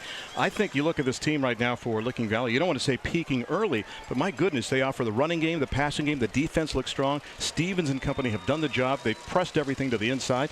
Right now, it's hard to find a flaw with the Panthers. Yeah, and this is against a really well-coached football team in the Johnstown Johnnies. So I think you give Randy Boffman and Licking Valley a lot of credit for the way that they've come out here and played in this game. And I mentioned from the very get-go when this game started, I thought they had scripted things pretty well in terms of what they wanted to do. They came out with some very positive momentum at the very beginning, and Logan Bragg is the guy that has been the cohesive part of that to be able to execute, to be able to get this kind of a lead. And they wondered about the offensive line gelling with Kurt Carr and Jimmy LaRue and Brandon Bishop and Eldon Fife and Jeremy Brevard. Well, if that's not gel, I don't know what is. I mean, they have gelled so much you could add peanut butter to them and have a sandwich. They have been that solid in the first half. Let's see if they can continue that in half number 2. Well, there's still things that Randy Boffman wants to clean up in this attack. They've had 2 fumbles out of the tailback spot. That's something you got to fix. On the other side, Johnstown, I don't know where you start, Randy, other than effort. And I think that's what Mike Todd, when he interviewed coach down there, was the fact that he's going to challenge his kids to see if they've got some effort, dig deep into their seniors and see if they can lead their football team.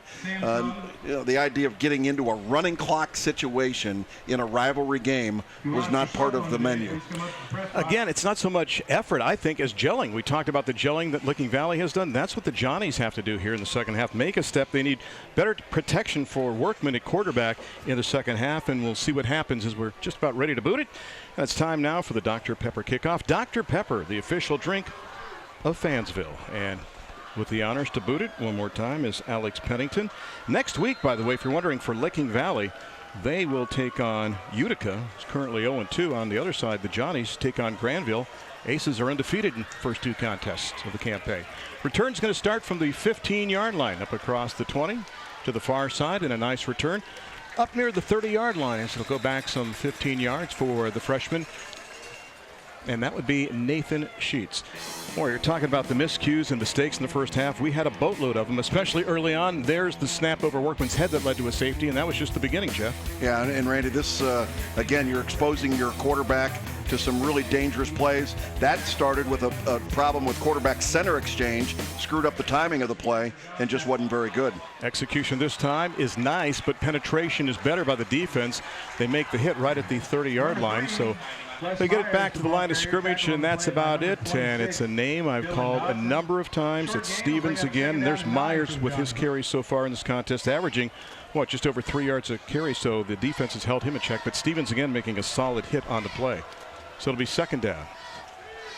Workman on the keeper, goes over the pile and maybe gets it up to the 32-yard line. So they're playing a crisp style of offense. The bad news is it's a continuous clock, and they're down by 35 here early in quarter number 3. Randy Reinhardt, Jeff Logan, Steve Bassford, and Mike Todd, glad to have you aboard for week number 3 of Thursday Night Lights.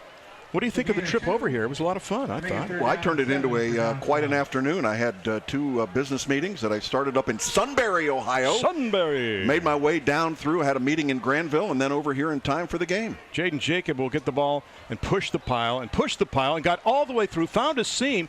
Jeff, it looked like he was going to be stopped early, and they get the ball up to around the 41-yard line with Workman and company, and Jacob was just pushing the pile, and they found the gap, and they're able to advance the ball to the 41-yard line. So did you make any money on the trip then? Oh, I did my job. Again, watch the offensive line here. And Randy, this is where we challenged them a little bit to see if they were going to make something happen in this first drive, and they were able to come up with the first down. And once again, back on first down, a pickup of about 9 yards on that play.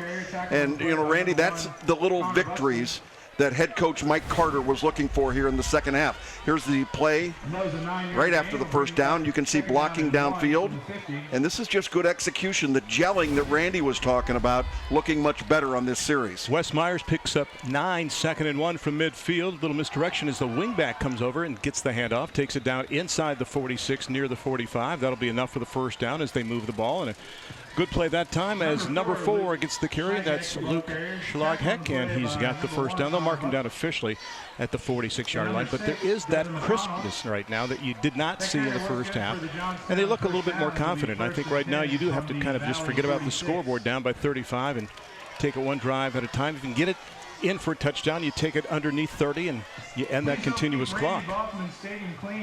And Workman stumbles, now pitches to Myers at the last minute, and he'll get it inside the 40, the 35, West down the sidelines. Boy, this is the play they needed in the first half, and Myers, with good second effort, will get it all the way down inside the 29. Boy, as much as Randy Boffman wanted his defense to come out and just play like lights out again like they did in the first half, you can see that they're maybe sitting back on their heels a little bit with the big lead in this game, and Johnstown Johnnies are not going to quit. I told you that from the very beginning. This is too much of a well-coached football team to give up, and I'm impressed with the energy that they're bringing to the table. Gain of 16, Jacob and Meyer, the running backs, and the first man through is Jacob, and Jaden gets it to the 30, maybe the 29, and the middle of the defense just stands him up right there. Good job on the inside by the likes of Camp and Dodson and Stevens and Hartshorn up front. The defense was +1 for TJ Boffman. It's funny, the defensive coordinator is the son of the head coach for Licking Valley, and on the other side, the offensive coordinator for Johnstown is the nephew of the head coach for the Johnnies. So it's a family affair when it comes to high school football coaching here. No gain, 2nd and 10 again from the 30. Workman going to toss it off. And can they turn the corner? Myers is not going to get a whole lot, maybe inside the 30 to about the 27. A guy that really pitched up nicely from the corner. And there's a little flag at the end of the play with 7:40 and ticking here. But a good job to pinch up at the end of that play by Luke Miller. Injured player down is Nathan Sheets. It may have been a late hit. See what the call is by the officials here. And we watch that play again after we have this call. I'm going to give you a lesson on how to run the option play to make it work. Here's Fenton Moore. Dead ball, personal foul, blindside block, number 52 on the offense. 15-yard penalty, 2nd down. All right, and I'll see if I can get our replay guys to stop it as we come along here. Stop right there. All right, now we're pitching the ball back. we got to pitch the ball almost to where it's a forward lateral. If you pitch it back, go ahead and run it. Now we're in a situation where the running back has got all of this time, and you allow the pursuit to catch you. You cannot pitch the ball that quick. It's a running back's responsibility to get himself in position with the quarterback. So, Randy, it almost looks like a forward lateral so that you can go boom, boom, and hit it right up through the line. Great job in the truck, guys. Thank you. So make it closer to a forward pass as opposed to dishing it so far back and having to run so far around the corner. With 7:34 left to go, and Sheets, a big part of this team when you think about it, Jeff. He plays on offense and defense and special teams. In fact, I don't think he gets a down off, but he will finally slowly and methodically work his way to the far sideline. So the Johnnies will have the ball, but it's back at the 42-yard line after the blindside block, and they have to get it all the way down to the 21-yard line for a first down. You know, blindside block is one of the concentrations that we've got in the rules of football now in high school, and I think it's a great rule to eliminate those kinds of slobber knocker blocks that we used to talk about and be so proud of. This is a way of being able to make the game a little bit safer. What's really odd on that is that the block caused the Licking Valley player to go into one of the Johnnies players. The injured player on that play was Nathan Sheets. Workman needs 21, and he needs a block, and he's not going to get it. He's hogtied back at the 40, falls forward to the 39-yard line as the hit is made on the play by Noah Hopkins. Big number 3 makes the hit, and he goes 6'1", 175, and a senior is an outside linebacker. Again, timing on this play, Randy, just not very good. I think they wanted to throw the football, but you could see the pressure coming up right away, and Noah Hopkins, senior, coming up and making the play.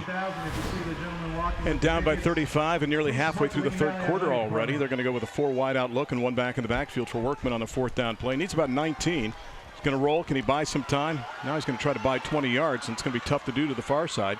And gets it into the 35 to maybe the 33, but they're still about a dozen yards shy of moving the stick. So Licking Valley will get it back, and we'll take a break. 6:36 left to go. 35-0 Valley here on the CW Columbus. It is time again for the Aspen Dental Smile Cam. Aspen Dental has offices in Lancaster, Newark, Pickerington, and several other Central Ohio locations. Schedule a new patient appointment at aspendental.com. Aspen Dental, simply easier. 6:36 left to go. 35-0. Licking Valley holds on 4th down, so they'll get the ball for the first time in this third quarter. And with the running clock, there's 6.5 left to go in quarter number 3. Do you expect to see a steady dose of the running game here from the Panthers? I would expect them to stay in their base offense, absolutely. Right. A little jet sweep, going to hand it off around the corner and inside the 35, now across the 40, up to the 46, maybe the 47-yard line. That time on the carry is Denali Harris. So Harris gets it up for a first down gain. That'll move the sticks with 6:07 and ticking here.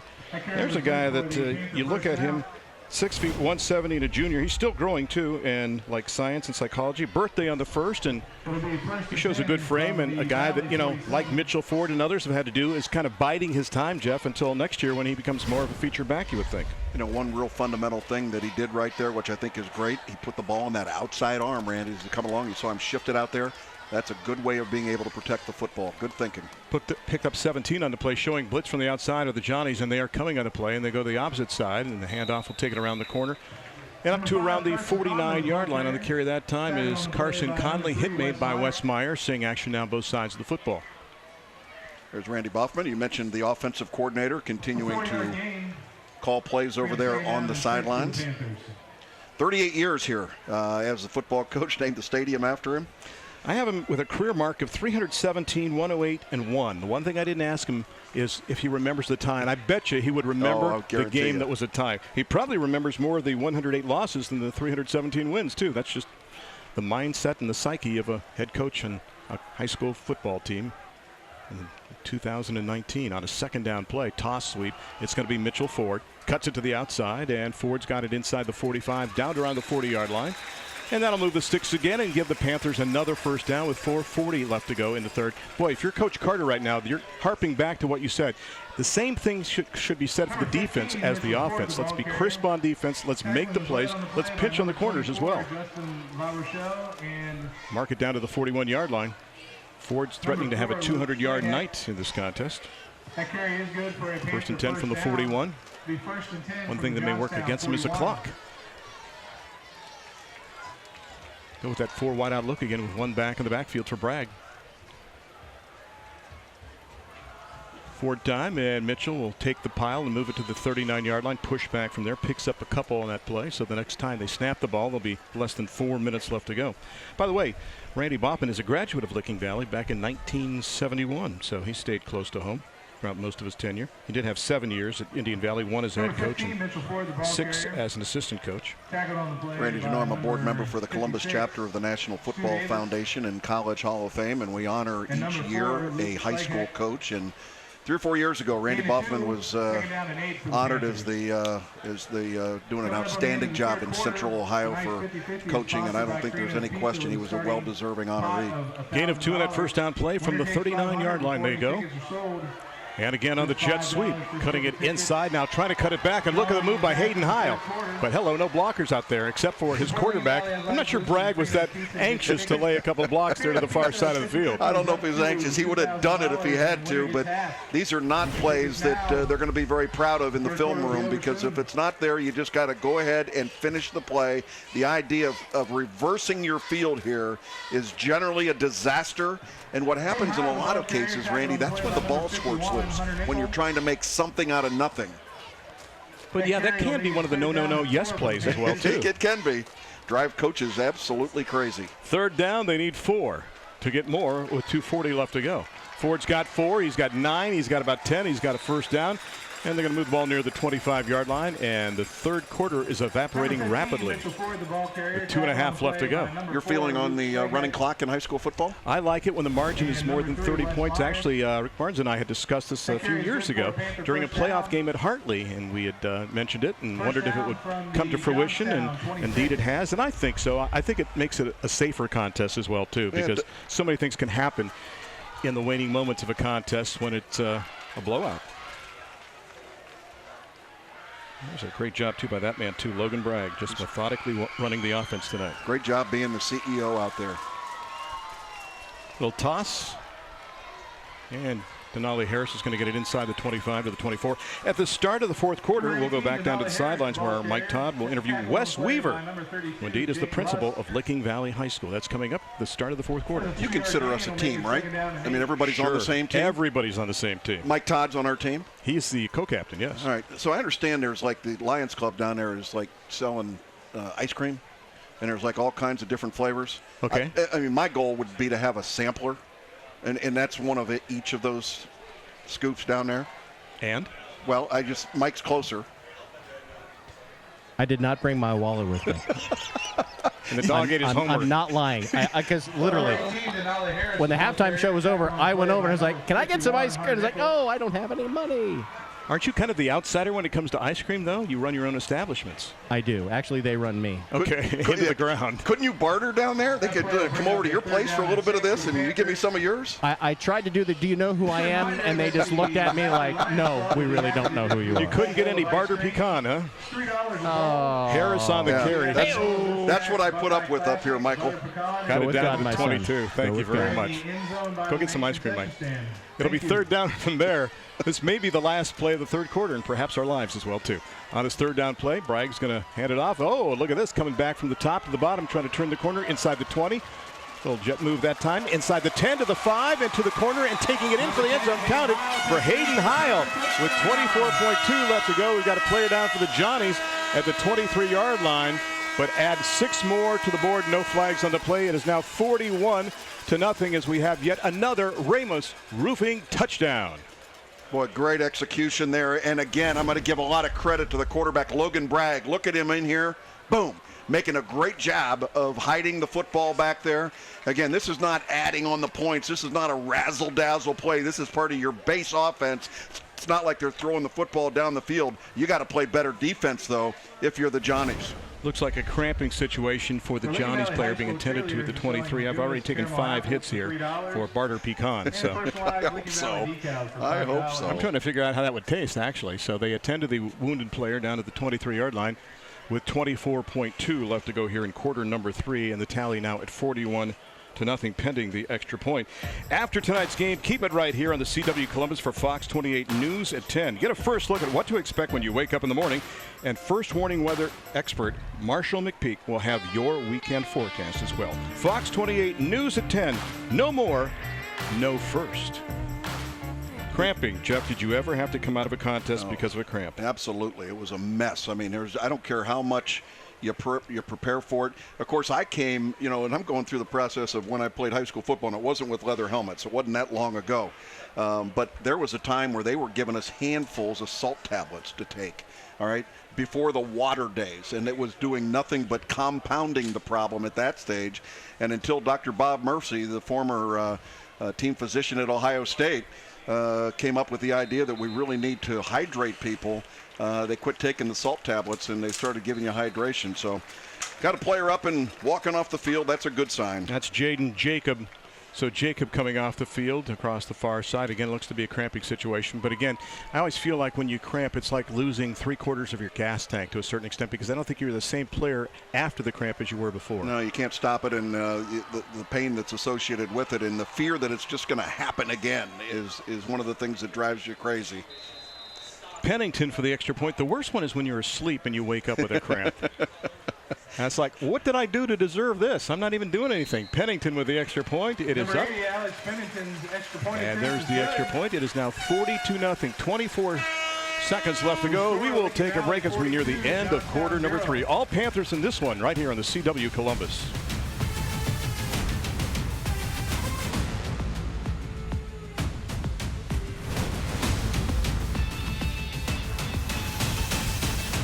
Last chance for 50-50 tickets tonight. 3 years after the mysterious disappearance of billionaire Bruce Wayne and his alter ego Batman, his cousin Kate Kane continues the legacy of vigilante social justice on the streets of Gotham City. Don't miss the series premiere of Batwoman Sunday, October the 6th, right here on the CW Columbus. And the ball on the return going to be brought out to just across the 30-yard line with 12.6 left to go here in the third quarter, and it is all Licking Valley in this one, now up by a count of 42-0. And there's your scoring summary. 9 plays, 66 yards, and because of the running clock, it took half the third quarter to do so, and now it's 42-0, and that should end the third quarter, in fact, as well, too, unless they can get a snap off in the next 7 seconds. Let's see if they do, and they do. And they'll take it around the right side and get it up to around the 34-yard line, maybe the 35. Expect to see some new faces out there as we get ready for quarter number 4. 42-0 on cruise control for the Panthers. Back with the fourth quarter on the CW Columbus right after this. It's the start of the fourth quarter on Honda's Thursday Night Lights, presented by Columbus State Community College on the CW Columbus. Licking Valley taking charge by a score of 42-0. Speaking of Licking Valley, it's an absolute honor to speak to our gracious host, the principal at Licking Valley, Wes Weaver. Breaking news. One of your teachers has a big honor today. What is that? He sure did. Brian Ledford's one of our math teachers, and he accepted the Transcendia Award today at the Licking County ESC. He's phenomenal. It's kind of ironic he's getting another award here in a few weeks. It's a state-level award from the Ohio Council of Teachers of Math. I'm so happy for him. It's just indicative of the kind of staff we have here. So that's got to be exciting for you. What are some of the other exciting things that are taking place this year at Licking Valley? Well, first of all, I don't take football season for granted. I mean, what's better than this to start the year? School spirit is great, band's fun. Our student section is absolutely lighting it up this year. It's going to be great. So it's a really great start off to the school year when football is good, and it's always good here. Well, Wes, thank you so much. You couldn't be a more gracious host once again, and it's just a beautiful facility, a great community here that supports you. Wes Weaver, the principal of Licking Valley. Back to you guys. And Mark McCullough, the outstanding AD as well, too. Thanks, Mike, for that information, too. On the next play, the handoff is going to go right up the middle to get it up to the 45-yard line. When Myers got that little toss to turn the corner, Jeff, didn't it look like he was contemplating an option pass? Yeah, that was going to be a throw. But the pressure was there. He tucked it and went ahead and ran. They did have a receiver going downfield. It looked like Brandon McConnell was the intended receiver down the field. This is your base offense, though, and you can see pretty good job of moving that offensive line, moving that defensive line.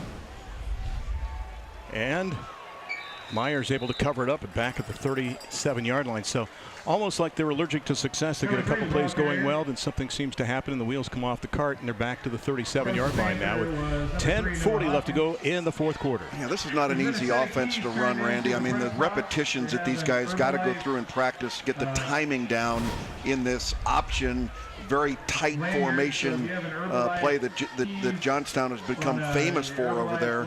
You know, this is really an unfortunate night for them because nothing seems to be working in the right direction. Loss of 8 back to the 37-yard line. 2nd and 18 from there as Workman will look for somebody downfield on the second down play.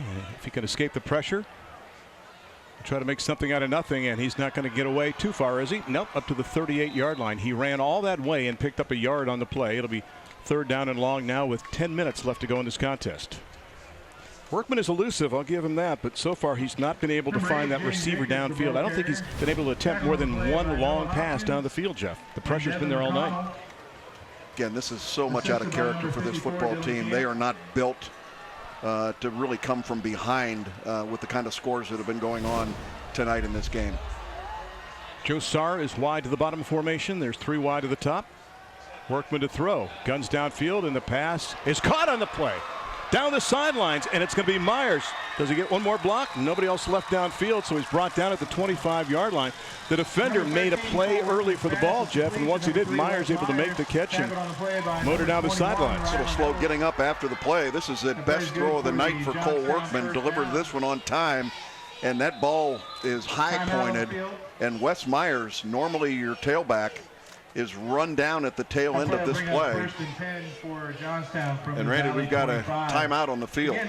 36 yards on the gain. Timeout taken by the squad from Johnstown. We'll take a break. 9:09 left to go. 42-0. Licking Valley leads here on the CW Columbus.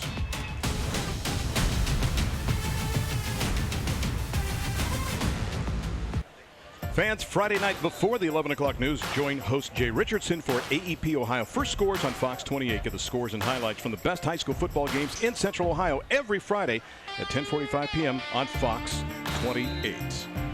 Now, Meyer made the big catch, and when Myers went down, he looked a little tender. So Jalen Jacob is going to move back to the tailback slot, and they'll go with the traditional look of an eye, 2 backs, and trying to turn the corner. And tucking it, and Workman finding a gap down to around the 15-yard line. So a nice gap there, and Workman, can he roll over and get up? He's a little slow to get to his feet. Yeah, a bunch of fresh jerseys in there for Licking Valley. This is their number 2s on the defensive side. Pretty much number 1s out there still for the Johnstown Johnnies on offense. See Dylan Hartman out there on defense. Also out there, some other first-time players. Also, though, there's some veterans out there, too, with number 40, Chase Hartshorn, still out there at a defensive end. On a 1st down and 10 play. And they'll keep it on the ground and maneuver it inside the 13 near the 12-yard line. As that time with the football is big number 16, and that is Cody Dingus. Dingus backs up Wes Myers. Randy, when I was asking you about the running clock situation, whether or not you're in favor of it, I agree with you 100% on moving things along and safety and so on and so forth.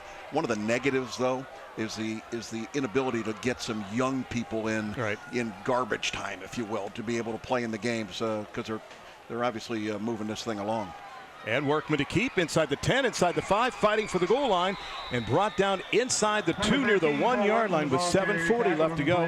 The Johnnies threatening to dent the scoreboard. What a guy in Cole Workman. He's not given up. A guy that coming into this contest had 26 carries against Zanesville last week for 148 yards and 2 touchdowns of 8 and 20 yards. He's going to be sore come the morning. A lot of beating on the quarterback tonight, but what a great effort again by Cole Workman.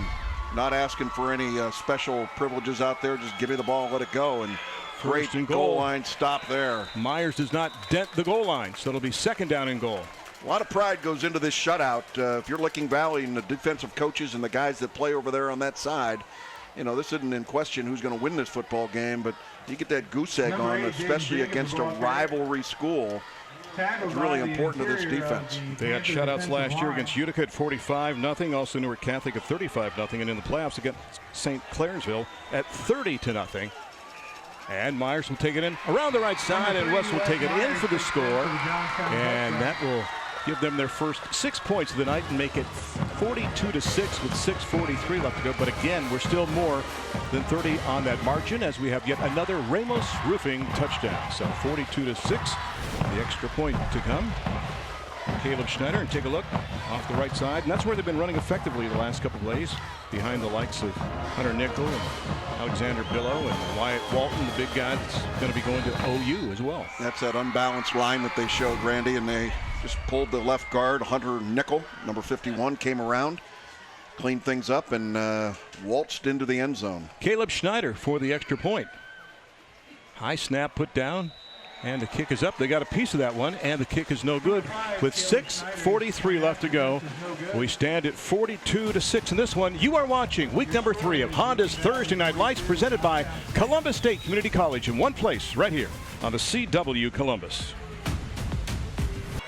You can't hide the pride in the red helmet tonight. It is all Licking Valley in this one, 42-6, even after the first touchdown by the Johnnies in this contest. And it took 11 plays, 68 yards, 5.5 off the clock, but they do get their first score in this game. And you know, you look at the series, Jeff, and they go for the outside kick, a high hop, and I think the Johnnies are going to get it. That second hop, and it went up in the air, was touched by somebody from Licking Valley, and the Johnnies will get it back inside the 48-yard line. How about that? You almost want to say, can we keep that and use it again in a close game when we really need it? When it's going to matter. Watch the execution here. A lot of practice, guys. That ball popped up, and I can tell you that Licking Valley was in their prevent for and looking for the onside kick. That was just great execution by Johnstown, coming up with the football, and we got a new quarterback. Excuse me, Brandon McConnell on the recovery, so he's got the football. Nope, maybe not. He's coming back in. He's still there. We do have some new faces, though. One guy we haven't seen much of is Jake Lusk as a tight end, maybe throwing the ball to him. We've got an official's timeout on the field, and I think Licking Valley's going to take a timeout and regroup. Yeah, they will, because they've got some fresh faces out there. They want to make sure everybody's on the same page, so they'll take the timeout with 6.5 left to go here in this contest. Mysteries are everywhere, and she loves solving them. This fall, the CW Columbus puts brilliant teen detective Nancy Drew on the case, starting Wednesday, October the 9th, right here on the CW Columbus. We went over this. You don't remember when ABC had that combination of the Hardy Boys and Nancy Drew Mysteries on Sunday nights? Not my time. Yeah. Pamela Sue Martin, and then it was Parker Stevenson and Sean Cassidy. What? I don't know what I was watching, but I was not tuned in there. You were probably watching Bonanza or something like that. If Bonanza was on, man, I was watching that. There you go. My boy Haas. Your role model. Oh, Haas. Haas Cartwright. Yeah, he was a bad dude. Haas Cartwright. Some big stars in that show. Michael Landon. Lauren Green, Dan Blocker, Pernell Roberts. Down the line on the keeper is Workman. Finds a little seam, takes it inside the 45 to the 43. Maslin's own David Canary. Yeah. Kind of like, he was their version of Festus, almost like on Gunsmoke. Well, you're talking about another favorite show and one of my favorite actors of all time. Talking about two shows I didn't watch. I watched The Big Valley, but that was for Linda Evans. And not Barbara Stanwyck. Ken Curtis is Festus on Gunsmoke. And there we go. And little Ken Curtis is Festus on Gunsmoke. Milburn Stone as Doc. So this is what happens when you have a running clock. You're talking about. And we've got cramps galore on the field right now. Talking about Gunsmoke. Classic TV trivia. Miss Kitty.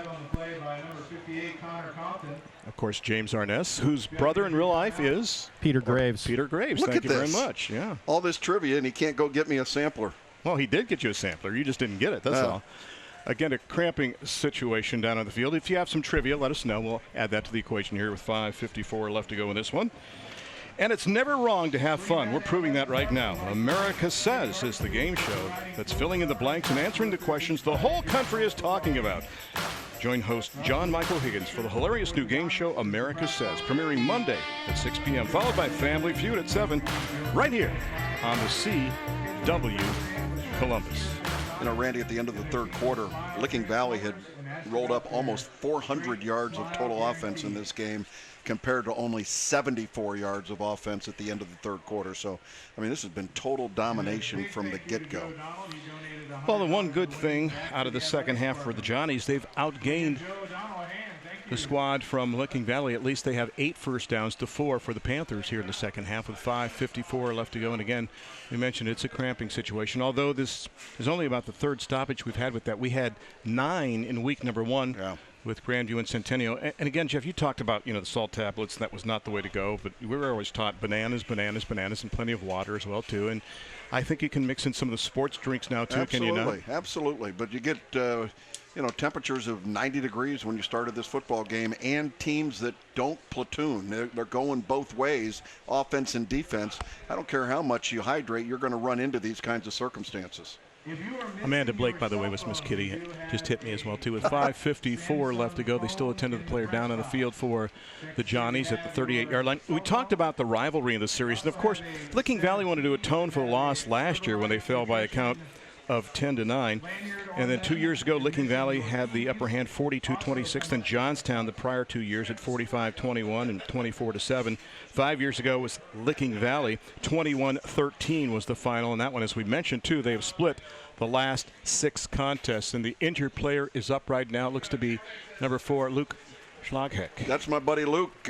Luke and I met by mistake maybe 3 weeks ago, leaving a wedding in the Johnstown area, stopped at the local ice cream place. This kid, unknowns to me, is working the register. Oh, my goodness. And I said, was just asking him about the Calhoun family and the Caden Calhoun. He says, well, I play football for the Johnnies. And I kind of told him, well, listen, I'm going to be doing the games. Give me your number. And he says, number 4. And he said, I said, are you any good? Watch this play. On the first down play, Workman to reverse his field, and he's going to make something out of nothing inside the 35 as he reverses and gets it down to the 34. I said, are you any good? He goes, well, I play defense and wide receiver, and I'm a senior. And I said, well, listen, young man, do not get burned in this game or I will just rip you. And I was just having some fun with the guy. And he has played a whale of a game tonight. He's been terrific. And all the kids in the store also were just razzing him about, oh, he'll get beat. He'll get beat.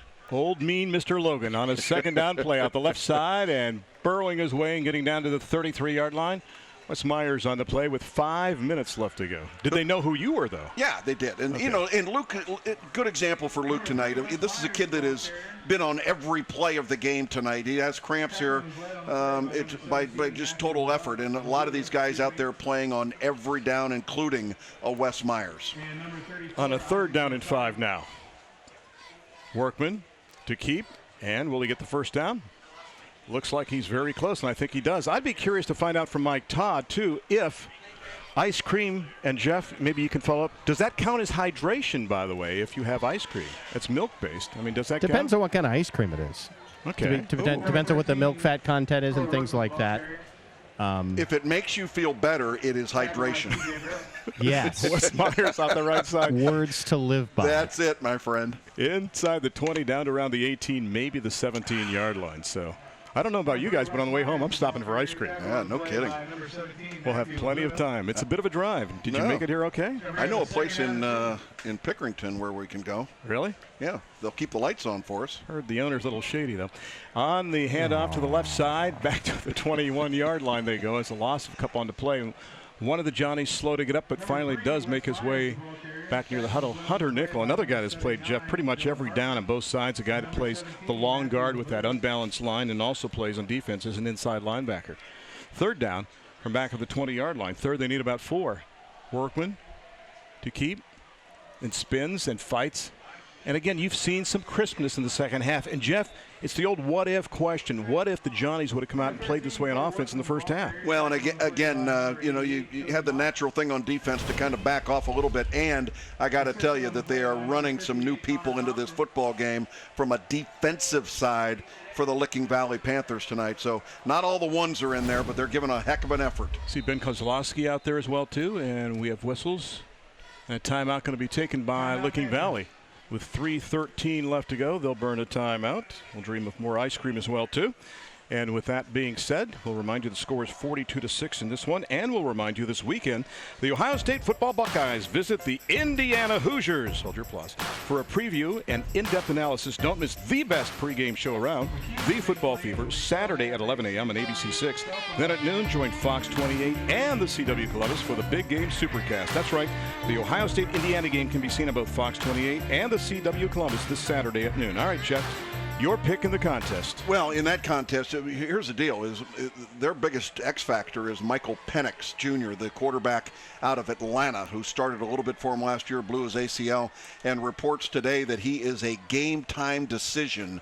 They need that starting quarterback if they're going to try and compete with Ohio State. This kid is a really good dual-threat quarterback, so I'll be curious to see if he's able to play on Saturday. Sarr to the top, La Rochelle to the bottom. And Myers has got it inside the 10 to the 5, and he's going to take it in for a late touchdown with 3:09 left to go and make it 42-12. A lot rides on this extra point as to whether the clock continues to go in the rapid mode or not, and they put the score on the wrong side. And there is yet another Ramos Roofing touchdown. Well, Randy, this is a pride factor. You know, he's not giving up, and this is one of the things that Coach Mike Carter will be able to build upon, is the effort that his football team is giving here in the waning moments of this game. And see what happens here on the extra point. Again, it's a 30-point differential to determine if there's a running clock or not, so they are going for 2. With Workman under center this time from the 3-yard line. Rolling, keeping, dishing it off to Myers. Does he find the pylon? He does for the 2-point try and make it 42-14 with 3:09 left to go in this contest. So we go back to the normal timing procedures in this contest. So you had a long drive this week, but a little shorter next week as we take a look at this touchdown one more time, and then the try for 2 as well too. As Workman on the toss to Myers, and he gets the 2-point conversion to make it 42-14. They wish it was always that easy, being able to turn the corner and find the end zone. As you mentioned, a lot of second-teamers out there, but you know what? It's first-team effort from Mr. Myers and company. But a long drive this week, and he's going to take a rest right there. But next week, we're going to have some fun, too, as Hamilton Township's going to take on Bloom Carroll. And how about those squads? Should be a lot of fun. Those are 2 schools historically that have treated us very well on Thursday Night Lights. You know, Hamilton Township, I think, had the Scholar Athlete of the Year last year, and I think it was Licking Valley a couple years ago that also had a Scholar Athlete of the Year. So, I mean, we are more than just about the football game, obviously focusing on the student athletes, but those that get the spotlight are those that will remember Thursday Night Lights for a multitude of reasons. All right, this is special teams practice. They're expecting, again, another onside kick. Johnstown was successful. Let's see if they've got a plan B there. As you look at the summary, 3 minutes and 30 seconds, 9 plays and 52 yards. Licking Valley, with the rapid clock, has only had 1 possession here in the second half. Watch closely here. This is what they did last time. They ran up to the ball, surprisingly, and just kicked it. Clock is running. See if Schneider does it again. Number 5 comes up and does. Let's see if he gets that wicked hop. And it was touched before it went 10 yards by Licking Valley. They may have covered it, though, inside the 49 near the 48, because the ball stayed low that time on the second hop, and I think they're able to corral it. But no, they say Johnstown has it. How did that happen? The 49. Look out, here come the Johnnies again. Well, the downside of that, you know, you can go up there and go ahead and grab that ball before it goes 10 yards if you're the receiving team. But Randy, if you're going to go up there and grab it, you better secure the football because it came loose, and now it is a live ball because the receiving team touched it. So there will be some special teams work that will be going on in Licking Valley this week, especially on what we used to call fire truck. That's what Woody Hayes referred to as the onside kick drill.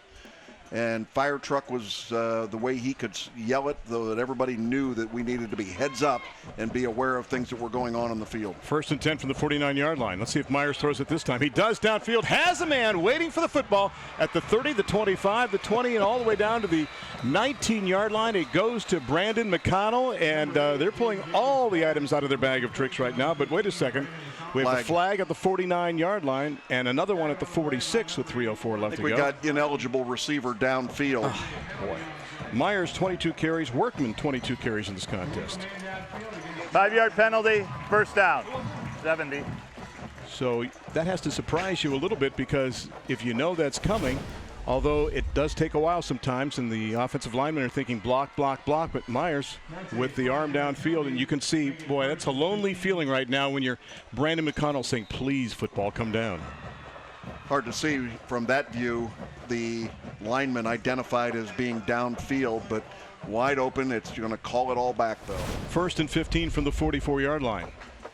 Myers has got a huge gap along the right side.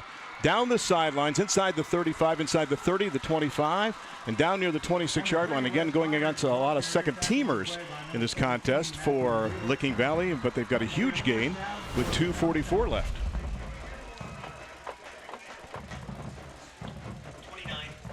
Picks up nearly 30 on the play for big number 3, and Myers waiting for some blocks and getting the most he could out of that play down to the 27-yard line. So it's first down there for the Johnnies, and a gap this time for big number 8 as he takes it into the hole, and Jaden Jacob has a nice gain.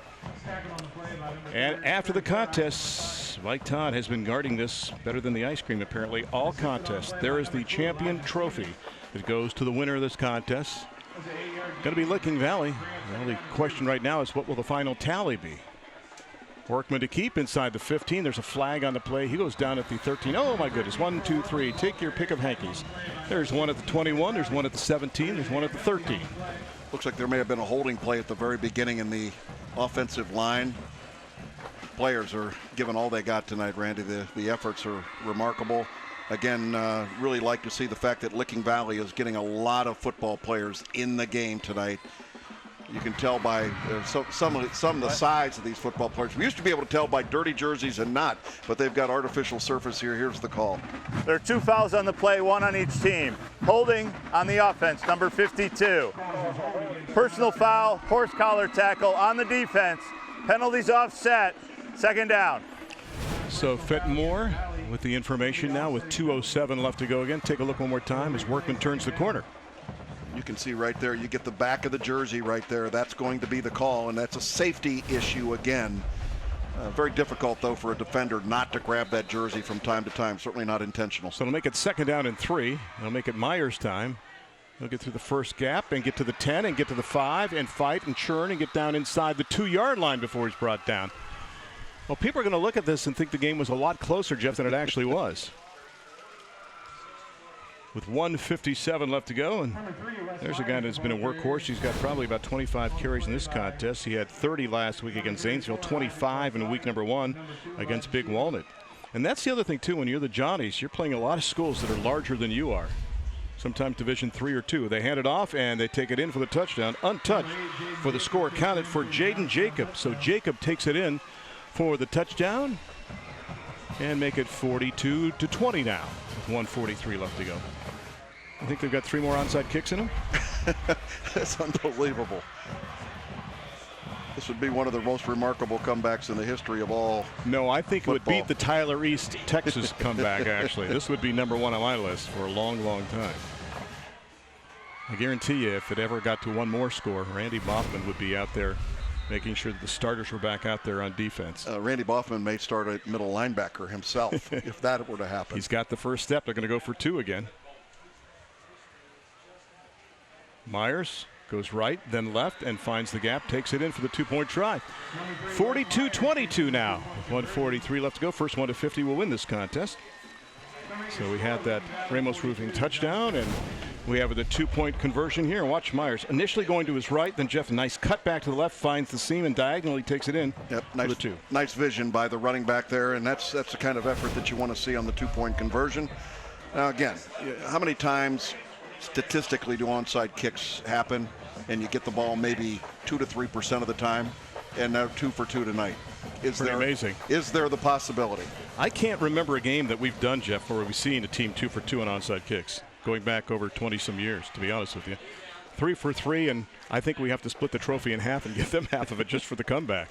So 42-22 with 1:43 left to go.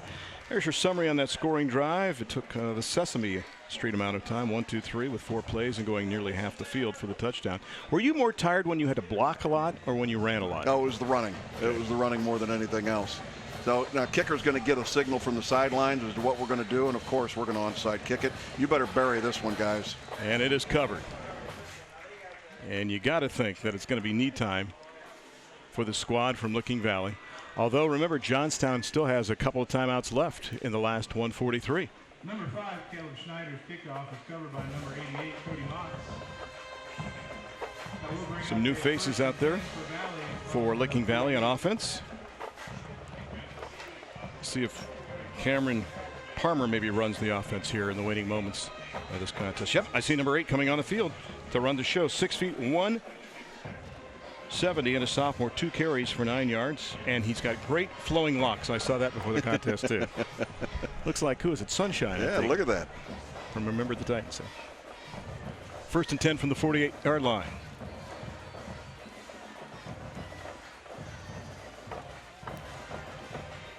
Wow. That was serious contact at the 48-yard line. So they get it back to the line of scrimmage. As that time on the carry was Joe Perkins, and it'll be 2nd down and 10. Mike Carter taking one of those 2 remaining timeouts. And they're not going to back down, are they? So they'll take one with 1:35 left to go. They still have 1 remaining in regulation this contest. Don't forget the trophy presentation, the champion trophy coming up after this game too. And also remember, next week we've got a battle from the Mid-State League when Bloom Carroll takes on Hamilton Township. Should be a lot of fun. And then in week 5 we have an interesting game. Your namesake, Logan, at Chillicothe, and it's the first time we've seen either of those 2 schools.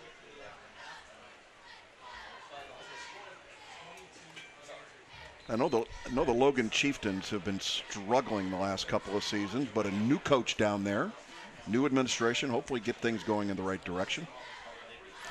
After tonight's game, keep it right here on the CW Columbus for Fox 28 News at 10. Get a first look at what to expect when you wake up in the morning. And first warning weather expert Marshall McPeak will have your weekend forecast. Fox 28 News at 10. No more and no first. 2nd down. And whistles with 1:34 left to go. Flag. Got a flag? Throw a flag if you got one at home. I think we might have 12 on the field. Illegal substitution, 12 men in the formation on the offense. 5-yard penalty, 2nd down. Told you everybody wanted to play tonight. It's good when it works. You know, and the worst part is that came out of the timeout, so you were over there on the sideline with the coach trying to get the right personnel out there, and when you're trying to get new people into the game, sometimes this can be a little bit difficult. So.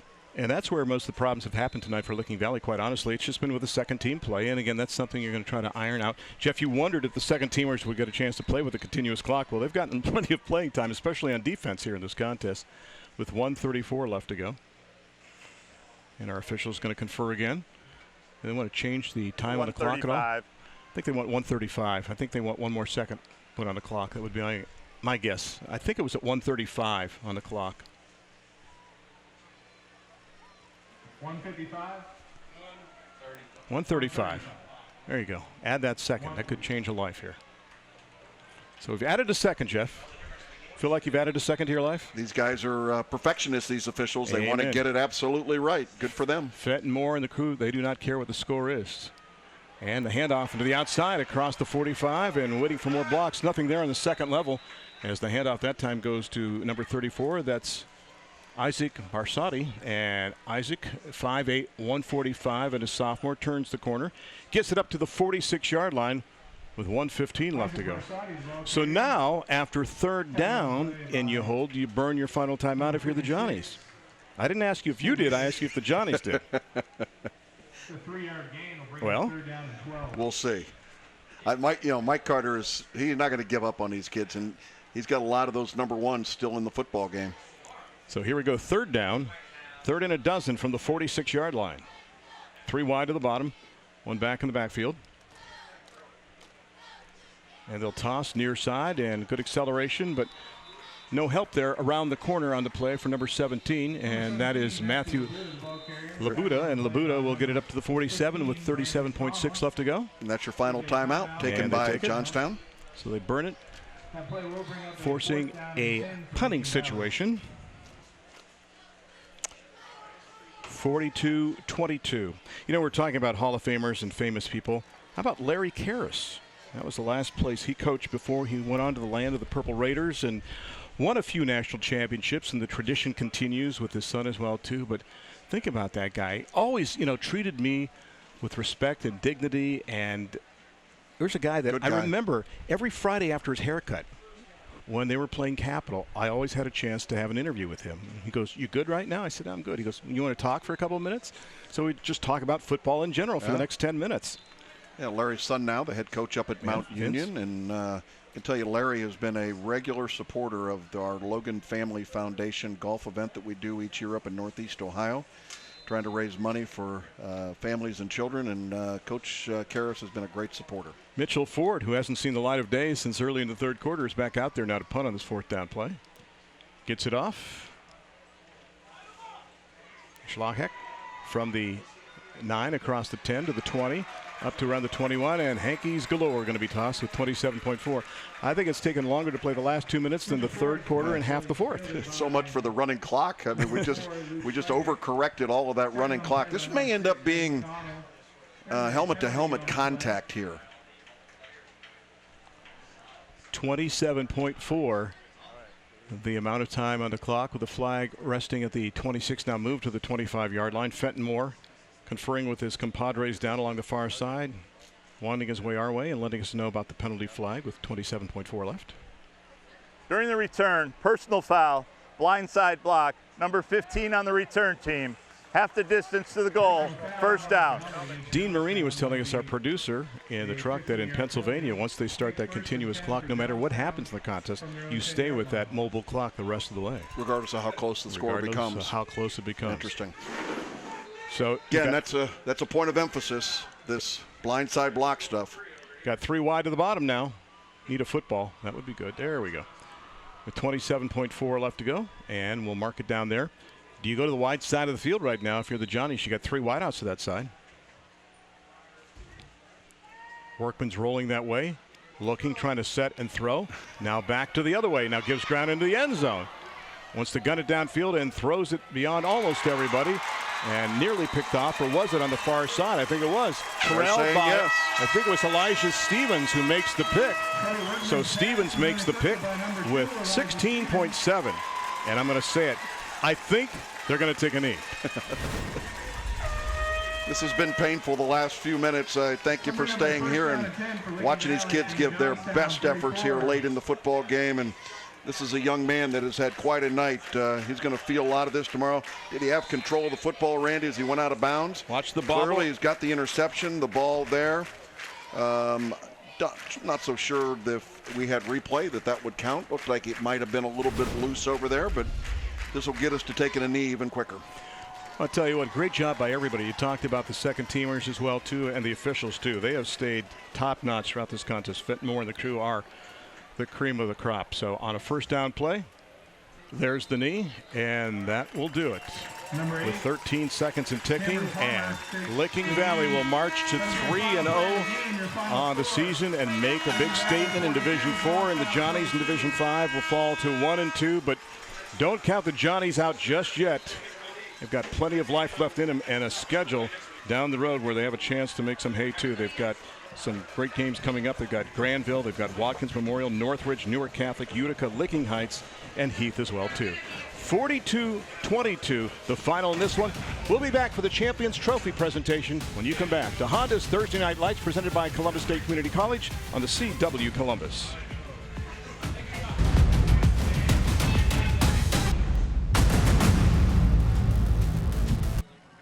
Well, the final from Licking Valley. Licking Valley defeats Johnstown by a final of 42-22.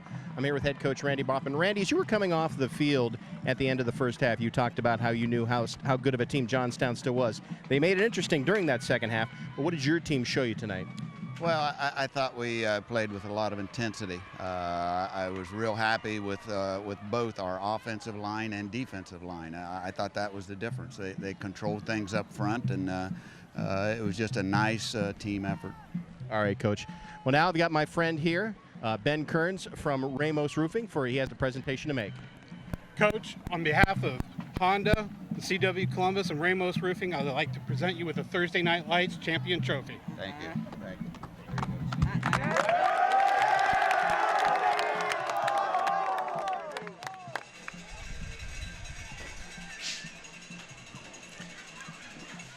A long time coming there in the second half, and they get the hardware. There are the numbers in this contest. You can see the final score. Total offense really picked up in that second half, especially for the Johnnies. 386 to 248, though. You can see the third down conversions as well, too, the number of penalties. And we had 5 turnovers combined, Jeff, for these two squads. Yeah, neither coach is going to be very happy about the fact that they had the 5 turnovers in this football game. And really, for Licking Valley, what's amazing is they totally dominated the first half of this football game, basically the first 3 quarters. But in that first half, even though they dominated, they turned the ball over 2 times. It gave opportunities for the Johnnies to get back in this football game, but they just weren't having any part of it. You wonder if the Chris Johnny team could have showed up in the first half, how that might have changed the contest. Then again, when they did a lot of their damage in the second half, they did it against the number 2s of the Panthers. Yeah, and I think you got to give a lot of credit to what Licking Valley did versus what the Johnnies were not able to do. Right. You know, I don't think this was a lack of effort on their part, but I think from a standpoint of the guy, the player of the game, as far as I'm concerned, is quarterback Logan Bragg. I thought he was solid tonight. He was the CEO on the field, went through his check downs when he was throwing the football, Randy. Very impressive night for him. And composure as well, too. The guy never looked rattled. And here's a guy, really, that's been an understudy for a couple of years. He's done a fabulous job, but he's been through the system, Jeff, so he knew exactly what to expect. The one thing we didn't expect is them to be able to throw the ball so successfully, but I think that's a tip of the cap to him. Well, and I think it bodes for a bright future for this Licking Valley football team, and I think we'll be talking about them beyond Week 10. And the big question has been answered. Yes, the offensive line has gelled, Coach. It has gelled indeed. Jeff, it's been a pleasure. See you next week at Hamilton Township when they take on Bloom Carroll. It has been a great time. On behalf of the Image Video crew and the CW Columbus staff, we say thank you for watching Honda's Thursday Night Lights this season. We also thank our sponsors, including Central Ohio Honda Dealers, Lifeline of Ohio, Dr. Pepper, and Columbus State Community College. Stay tuned for Family Feud coming up next here on the CW Columbus. What a night it was in the Valley. The Panthers growl and fight and claw and get the victory by 20. They are perfect now at 3-0. Talk to you next weekend from Hamilton Township. This has been Honda's Thursday Night Lights, presented by Columbus State Community College, in one place right here on the CW Columbus.